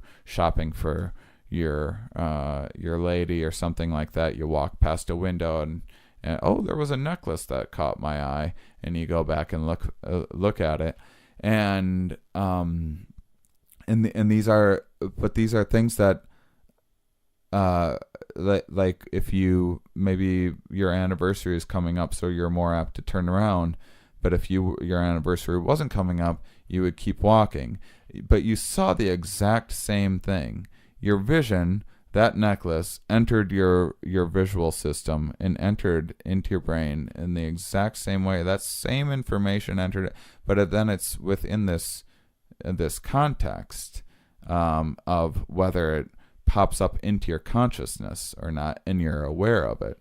But if you weren't aware of it, it still went into your brain, and it's still having some sort of influence. Probably none, but maybe you walk past another store that has something similar, and then all of a sudden you're walking down the street one day, you're like, maybe I'll get a piece of jewelry for my lady, and you think you're coming up with that idea all your own, but it's been this environment and the way that people have engineered the environment to pull resources out of you. I'm just right now. I'm going through, as you're saying this, I'm going through my head like, I go, how many decisions did I make today that were my own? Of everything you said, this is the angle that has blown my mind the most. Yeah, It's like, how many decisions did I make independently your today? own? Or What are we at the point of not making independent decisions at all anymore? Everything's market. Why do I buy this pen? I buy this pen because I like the way it writes, but how do I know to buy this pen? I know.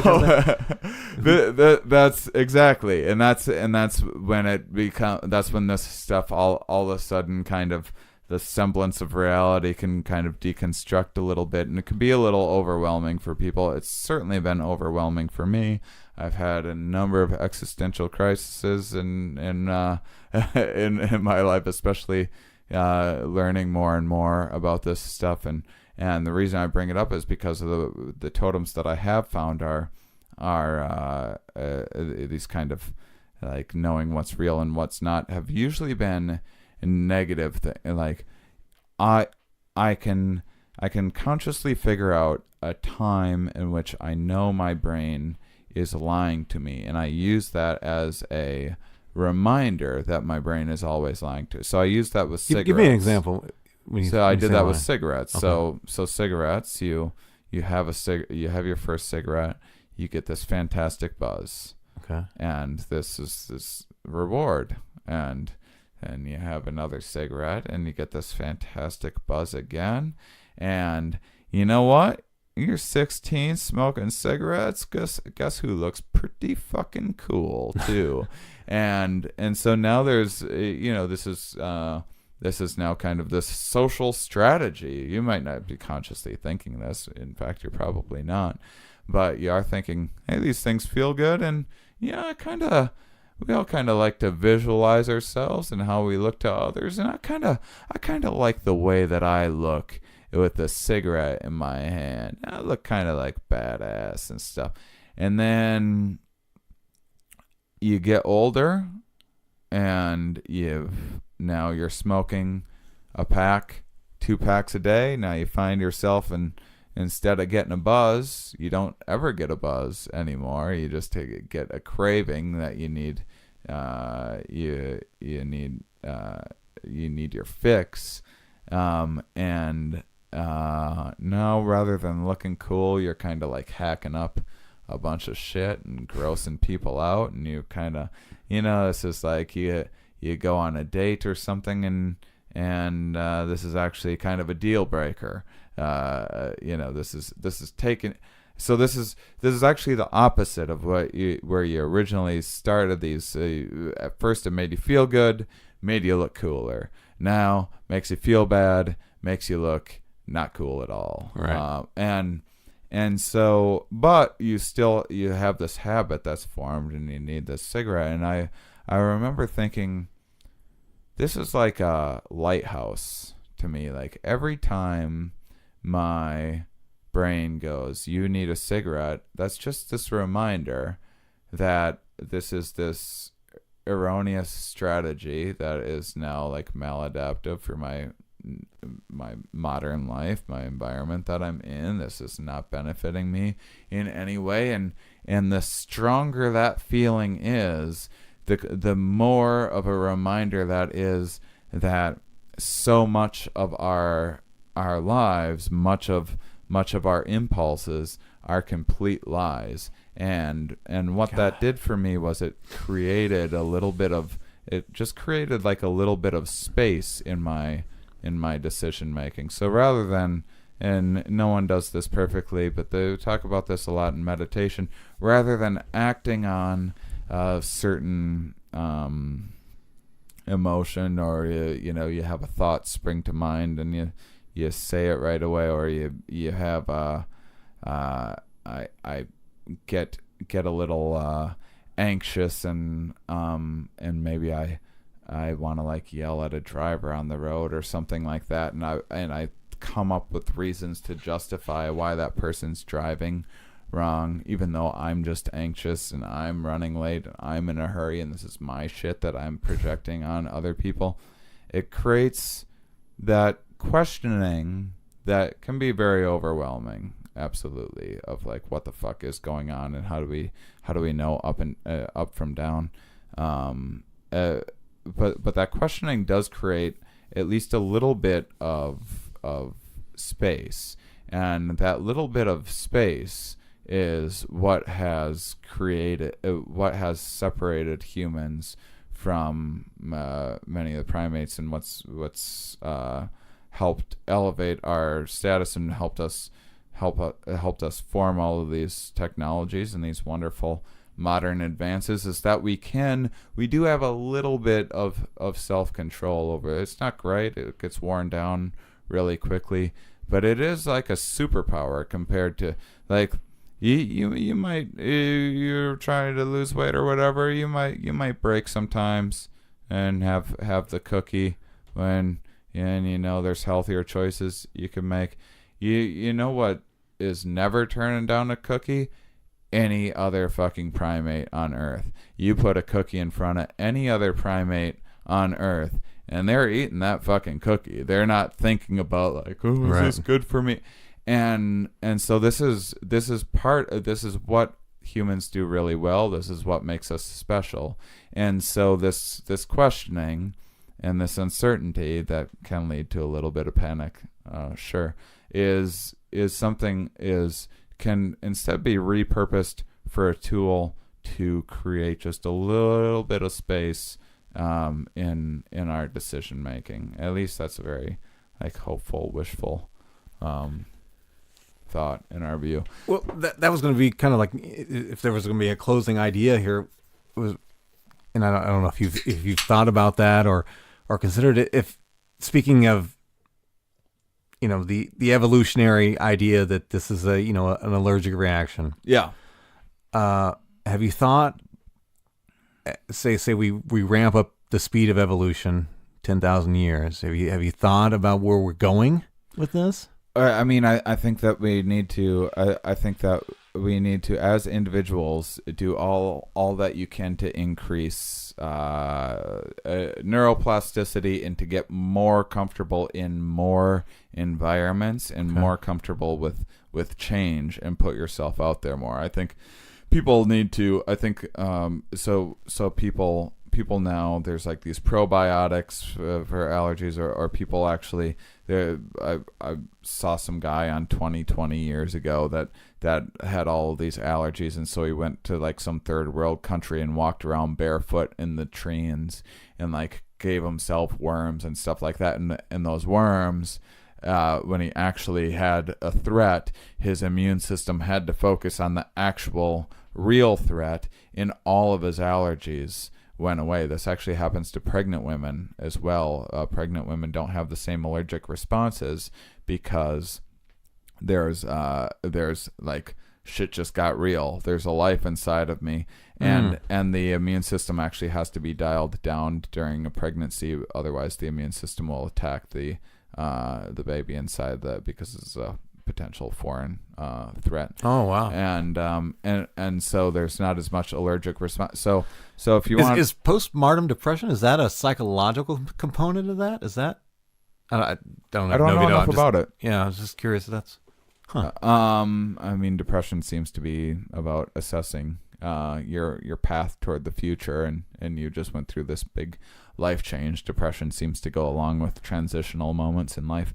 So I think it has something to do with that, but that's me speculating. Yeah. In fact, all this is me speculating, unless you take me too seriously. But I would say that the equivalent to walking around with barefoot in the trees and giving yourself worms, which I don't recommend, is that with psychological allergies, I think that people need to just travel a little more. Maybe not feed those fears with social media and the news as much. Try to meet strangers and get out of your comfort zone.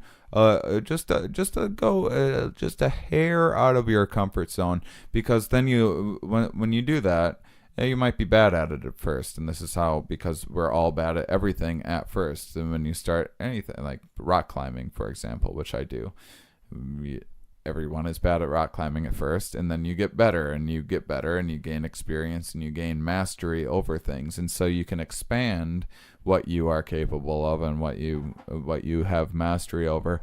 and in particular in social situations, and in particular with your understanding of the environment, because there's way more to this than I have time to mention tonight, which is this is why some cultures eat spicier foods, is because there's more threats in their environment. There's people that are that are primed. They do studies like they'll put stink bombs in a room and have people fill out surveys, and people are more against different things. They're more against outsiders, more against say affirmative action or gay marriage or anything that's different. If there's a stink bomb, because that stink bomb is triggering their disgust, their immune response, their defenses, and so then psychologically you go, well, I don't want your immune system's doing everything it can to keep up with the threats in its current environment, so let's not go out and get ourselves in more trouble by going to any uncertain environments. And so it primes our psychological responses to make us more fearful of outsiders, and not just people, but new novel environments, traveling, and that sort of thing. And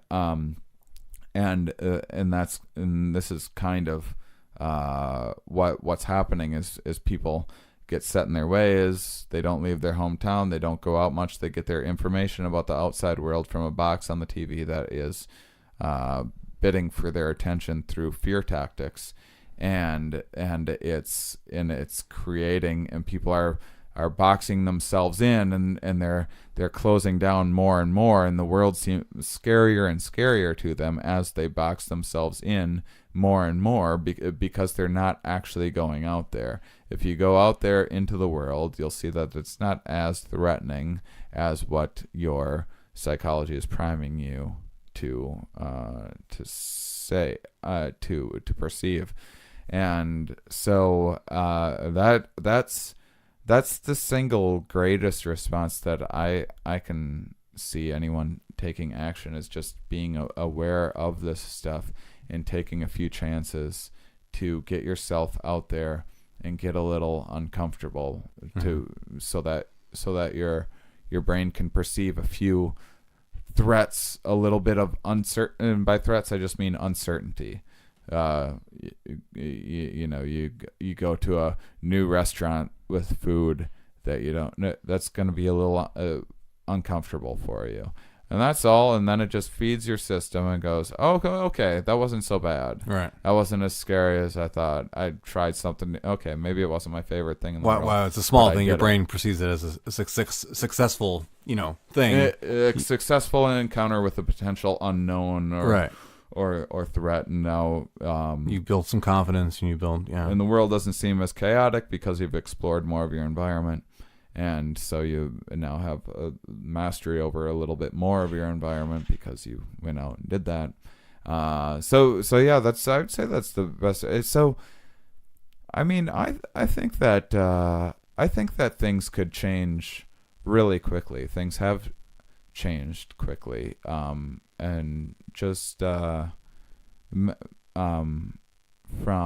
a mental construct point of view, there's been periods of time where our biology can't evolve, but the way that we interact with ideas can change really, really quickly. And there's things that have happened throughout history that were these incredible changes across humanity, across cultures. Things like democracy, for example, was something that is like, why in the world would you let everybody have a say in a thing? Like, that didn't make any, if you're the CEO of a company, like, why would you go asking a janitor or whatever what to do? This is what kings thought about peasants. And so democracy seemed completely, democracy was this complete new idea, and it made this incredible change. And I'm not even sure democracy is perfect either, but but then things like the scientific method was just admitting that we don't know things. This is something we still have a hard time with, which is that that there's things that we don't know that are worth knowing. That's something that, like, it used to be that people thought, I don't know why this snake I'm looking at hasn't eaten this frog. And neither do I, honestly. No, it's been in there for weeks, and no one else knows. So it's not worth knowing. Mm-hmm. And since I can't look into it, it's not worth knowing. I guess, like, only God knows, or spirits know, or it's not worth knowing. It's not worth investigating. And what science did was it said, like, oh, we don't know something, but there might be value in trying to figure it out and understand why, and just saying I don't know. So there has been, and then that was kind of the origins of the scientific method, which just kind of exploded into the human, and really only a couple people are even using it, and they're kind of dragging the rest of people along as they're innovating all of the advancements, and then everyone else is just kind of buying the cars or whatever they're creating. But that's a tool that the scientific method, for example, is a tool that anyone can use. And I think that there might be, as we educate our culture, there might be something like this in terms of like meditation, mindfulness are taking off right now. I started by talking about obesity. Well, this is like a new conversation. We never had to run on treadmills before. I mean, the idea of a treadmill would seem absolutely silly to any hunter-gatherer. Like, right. Why would you spend a bunch of energy running in one place? What a tremendous waste of energy. What are you going to do when a lion shows up and you just used all your energy running in one place like a fucking idiot? But there are going to be these counterintuitive things that we have to do, and when we have exercise now, we're learning to get better with our diet.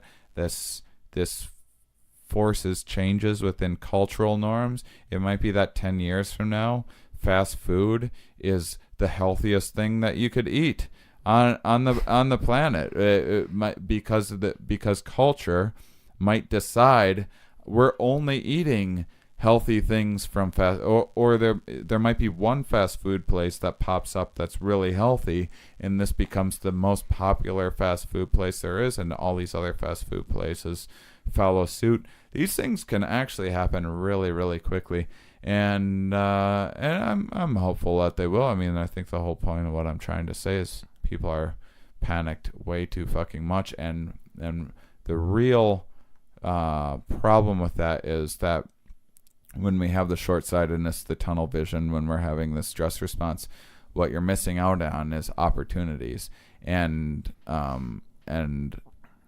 missing out on opportunities is a threat within itself. And not only that, but once the world starts seeming too chaotic, and there's not control, there's not predictability over anything, and there's nothing you can do, and it starts to feel that way, you kind of learn this helplessness. It's actually called learned helplessness, which is the world's full of these scary threats, nothing you can do about it, might as well just get in the fetal position and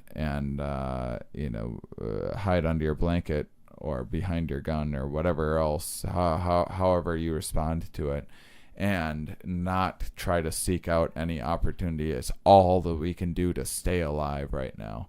And so I think that just like meditation has been around for decades, longer actually, but in the West for decades, and is now getting really popular. This kind of mindset could take off, but there's no reason why it couldn't take. I mean, people might just be fed up with the news at some point. I think people are already getting there. That might be I definitely think that things. The number of people getting fed up. Anything else on your theory? I mean, I don't want to keep you too much longer, but I love the idea that this is, this topic. I had no clue going into it. Yeah. I had all these misconceptions of what I thought you were going to talk about, and now I'm just I'm gonna be in bed tonight, just mind going crazy, going through all this stuff in my head again. Yeah, This I is mean, crazy. well, this also Because your idea makes sense to me. A lot of it makes sense to me. well, this But I'm also not a smart shifts man. That being said, so. our I mean, it's like this is I'm just like into different. I've seen the books that you read; they're just different than the books that I read. That's all. I think we're all pretty capable. But I think that this is all our inner worlds express themselves in odd ways. Or we tend to project our inner world on our environment, and this is kind of a lot of what I'm talking about right now is just differences in openness, which is like a pretty well studied personality trait that's fairly flexible, which is just basically your threshold for adversity. And I'm exceptionally high in openness, and I love taking chances, and I've gotten myself in all sorts of trouble. This can go the other way. I've broken both my feet. I've broken my fucking brain. I've gone crazy. I've been to jail. I've been psych wards. Psych ward, one. And so definitely it can. There's a spectrum, and things can go the other way as well. So I'm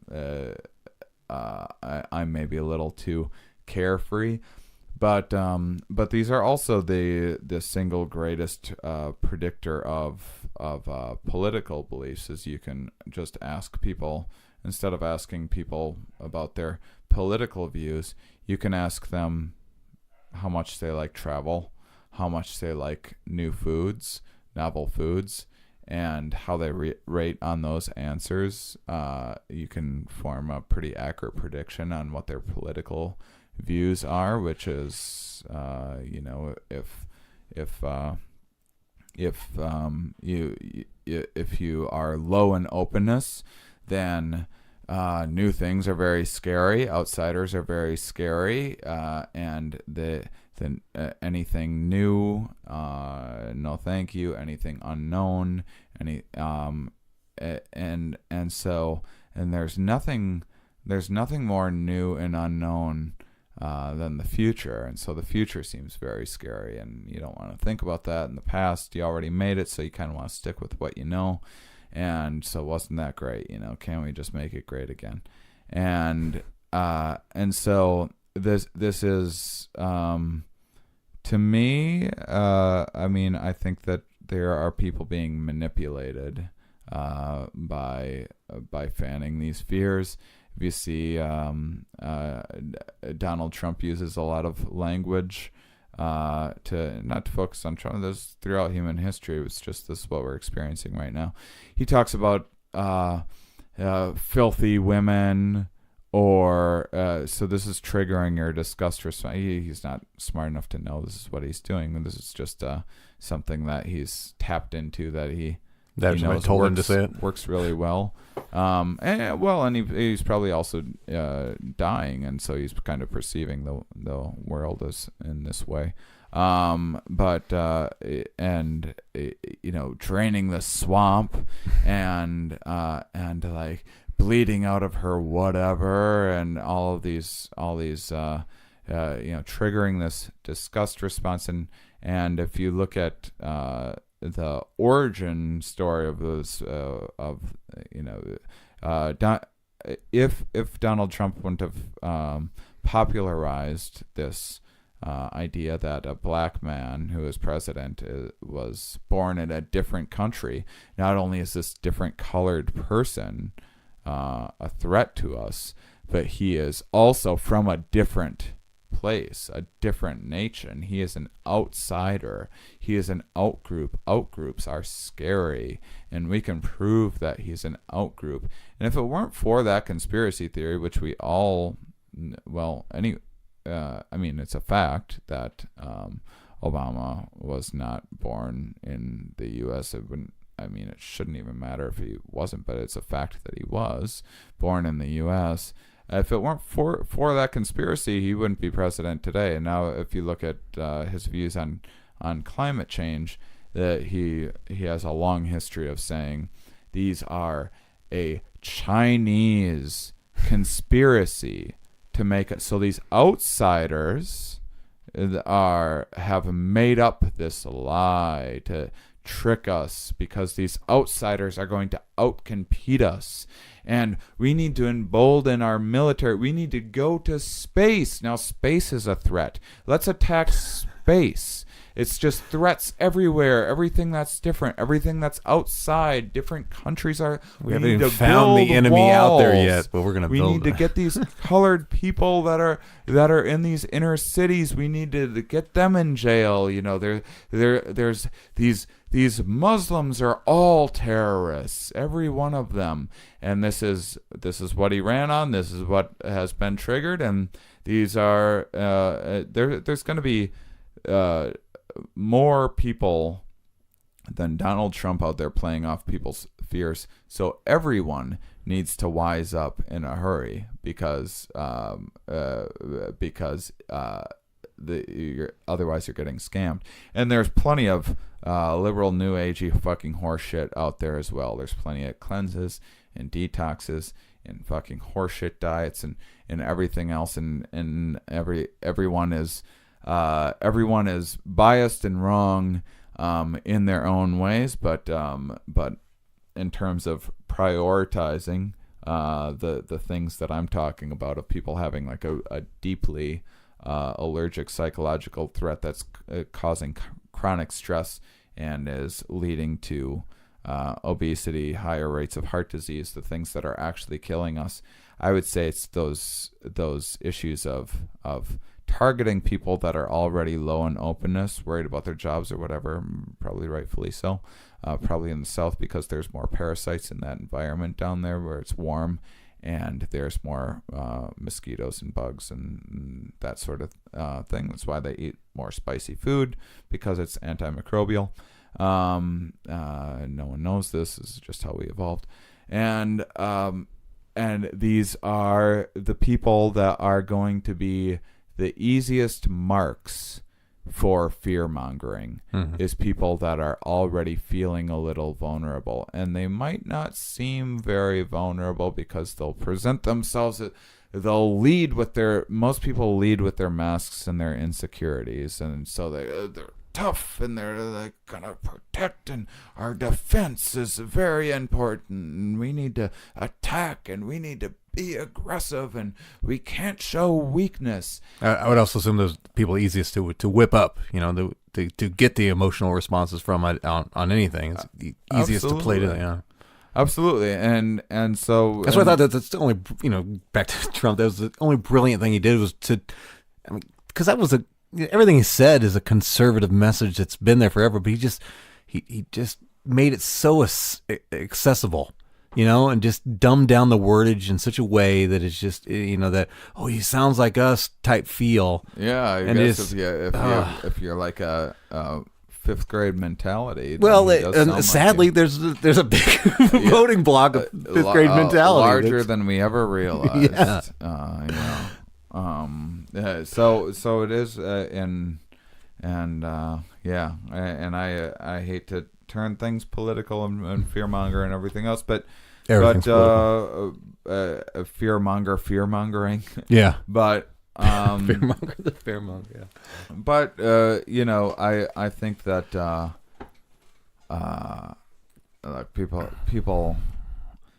people just need to get outside, take a few more chances. No more diet and exercise in your life is probably a lot more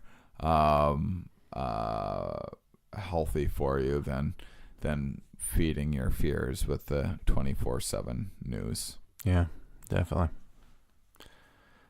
Anything else?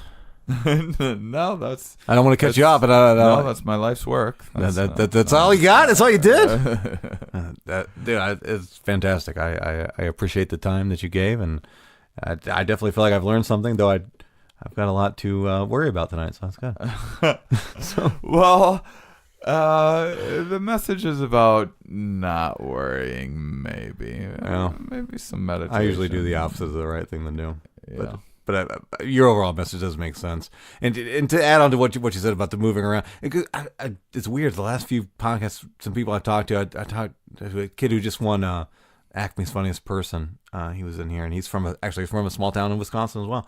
And that's one thing we talked about was, because I grew up in a small town in southern Missouri with a bunch of, not a bunch, but a considerable amount of hateful people. And he kind of similar in the little small town he was at, yeah. And it's like once you get out of that, it's just so mind blowing to get out of that environment. When I moved up here into the Minneapolis area, and how much more comfortable it was, and having that experience, like for the next couple of years moving up here, it felt so much better, and I was so happy I've made that decision. So if anybody takes anything else from that, do that. Get out of your small circles and expand and get out and just see how your life changes, and what positive can come from that.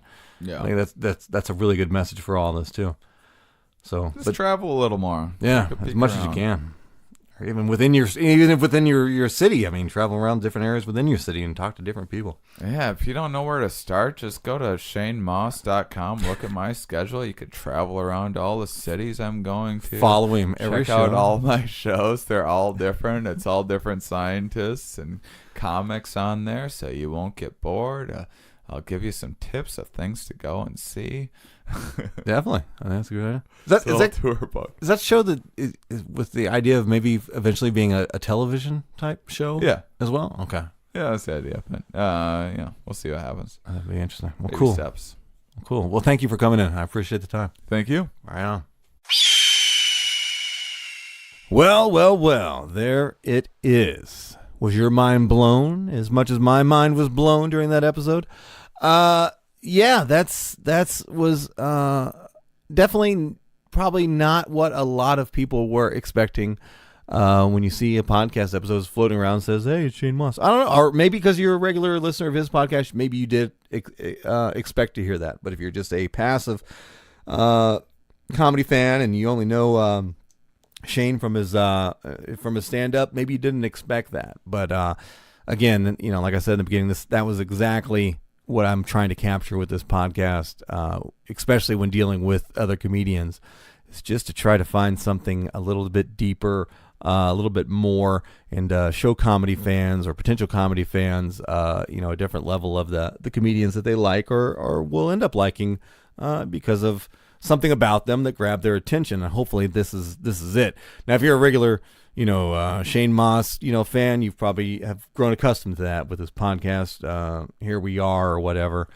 So you probably, have known, but I was truly, honestly, kind of, blown away, by, what he, number one, his theory that he explained to me here, and just kind of the overall direction that he's going, what with his new, live shows, stand-up science, that you should definitely be checking out, that I definitely want to check out, that I feel like I, totally missed out on because the show was sold out here when it was in Minneapolis, and I couldn't get to go to that one. But he will be back, he promised, so in a bigger venue, so I'm going to go to the next one. But until then, if any of you want to, check out dates for the live show, Stand Up Science, or any of his comedy, his videos, anything about him and his career, which has been pretty awesome thus far. I mean, what with the Conan appearances and Comedy Central and what have you, just go to ShaneMauss.com, ShaneMauss.com, and I was going to spell his name one more time, ShaneMauss, ShaneMauss.com.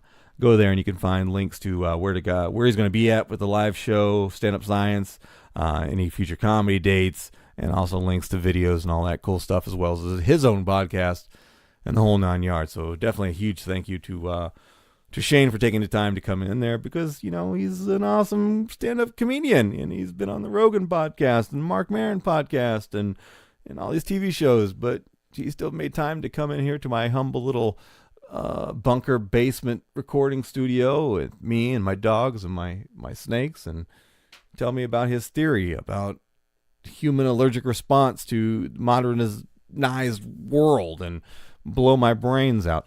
So yeah, there was that. What else we got to take care of for business here? Another reminder about the show. Please go buy tickets to my show, November 9th and 10th at Sisyphus Brewing. Sisyphus Brewing. Go to sisyphusbrewing.com. sisyphusbrewing.com. sisyphusbrewing.com. Go there to buy your tickets. Tom Simmons is headlining. I'm featuring former Filter Free America guest and comedian Daryl Horner will be the MC for that show. Tom and I will be recording for an upcoming CD release. And yes, I am trying to work out a way that anybody who comes to the show, buys tickets to the show, and who is also a listener, subscriber to the Filter Free America podcast, I'm going to try to figure out some kind of way to get to you a free copy, digital download of my CD when it's completed. I have worked out the logistics of that, but I promise you I'm going to make it happen one kind of way or another. So make sure you're subscribed to the podcast. And when we're talking about that, do that now. Subscribe to Filter Free America. Take time to give a nice rating and review as well, too.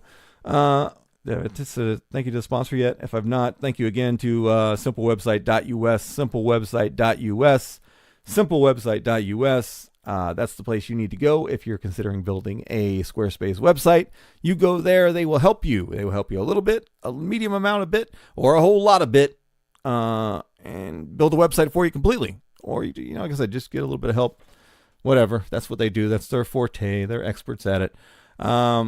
Oh, my website. Yeah, the Filter Free America website. That's going to be up here pretty soon because finally the artwork is in the completion state. I know I've been saying this for weeks. I'm like, Joe, you've been saying this for weeks. It's supposed to be next week and it's supposed to be the day after that. I know. Between my schedule, I know the artist, she got sick for a week, so it kind of slowed her down there, but it was mostly been my fault. Just taking forever, making decisions about some final artwork on it with the new logo and everything. But we're finally there, and hopefully I'll be able to get all that stuff to them, and we'll have it where you guys can go to it soon. And everything I ever talk about on this podcast, we'll just have one spot you can go to, and that's going to be filterfreeamerica.com. Filterfreeamerica.com. If you get this episode as soon as it releases, it may not be available now, but I'm just going to say it on this episode now for future listeners. But hopefully within the next week, it will be up and live because I finally got my shit together. All right, we got to get out of here because I did too long of an intro. I'll make this outro short. Just going to say bye to you guys. Thank you guys for being good listeners. Thank you guys for the growing numbers on the Facebook page have been awesome. About to hit 300 on there. The number of hits on as far as listeners goes is just, it's crazy how quick it's going and how quick it's growing. And you guys are definitely helping me, and I greatly appreciate it. Keep sharing, the links to the episodes. Keep liking the pages. Keep leaving your ratings and your reviews. It's definitely helping. And again, that's all I ask for in return for creating this podcast is just to get you guys to help me grow it a little bit more. Just trying to expand the reach and get the message out there farther. So these episodes that I'm making, more people can hear. Appreciate that. All right. Do something kind for somebody. Do something nice. Love somebody. Pet your dog. Hug your girlfriend. Or hug your wife. Right? Something like that. Do something nice for your loved person. Don't be a dick on social media. All that. Yeah. How's that? Is that enough of a good thing to do? I don't know. I'm running out of things, and I need to hurry up and get going on another project. I love you guys. Take care of each other. You're the best. Keep seeking the truth. Spade and neuter your pets and your children. And again, thank you to Shane Mauss. See you next episode. Next episode is going to be this week as well, too. I'm going to release a classic episode this week, probably Thursday or Friday. It's going to be, the interview with Sage Francis. That's going to be coming out this week too. So I'm going to start kicking out those now. I'm finally in a position now where I can get those put together. So classic episode from back when Filter Free America first came out. Older episodes. I'm going to re-record the intros and outros, freshen it up a little bit. But the interviews are going to be kind of the classic cherry-picked best episodes of Filter Free America from the old days. these are evergreen type things. You're still going to get some of the references might be dated, but still going to be very quality stuff. So if you haven't heard them before, this will be your chance to hear them, because they weren't still available online, but now I'm going to re-release them. So yeah, you'll get 2 episodes this week, so be ready for that one. The first one's coming out as a big one. It's an interview with Sage Francis, underground hip hop legend who's he's not really underground anymore. He's getting more known. So, but yeah, if you're into hip hop, if you're into Sage Francis, yeah, it's going to be cool. So yeah, love you guys. Take care. Bye.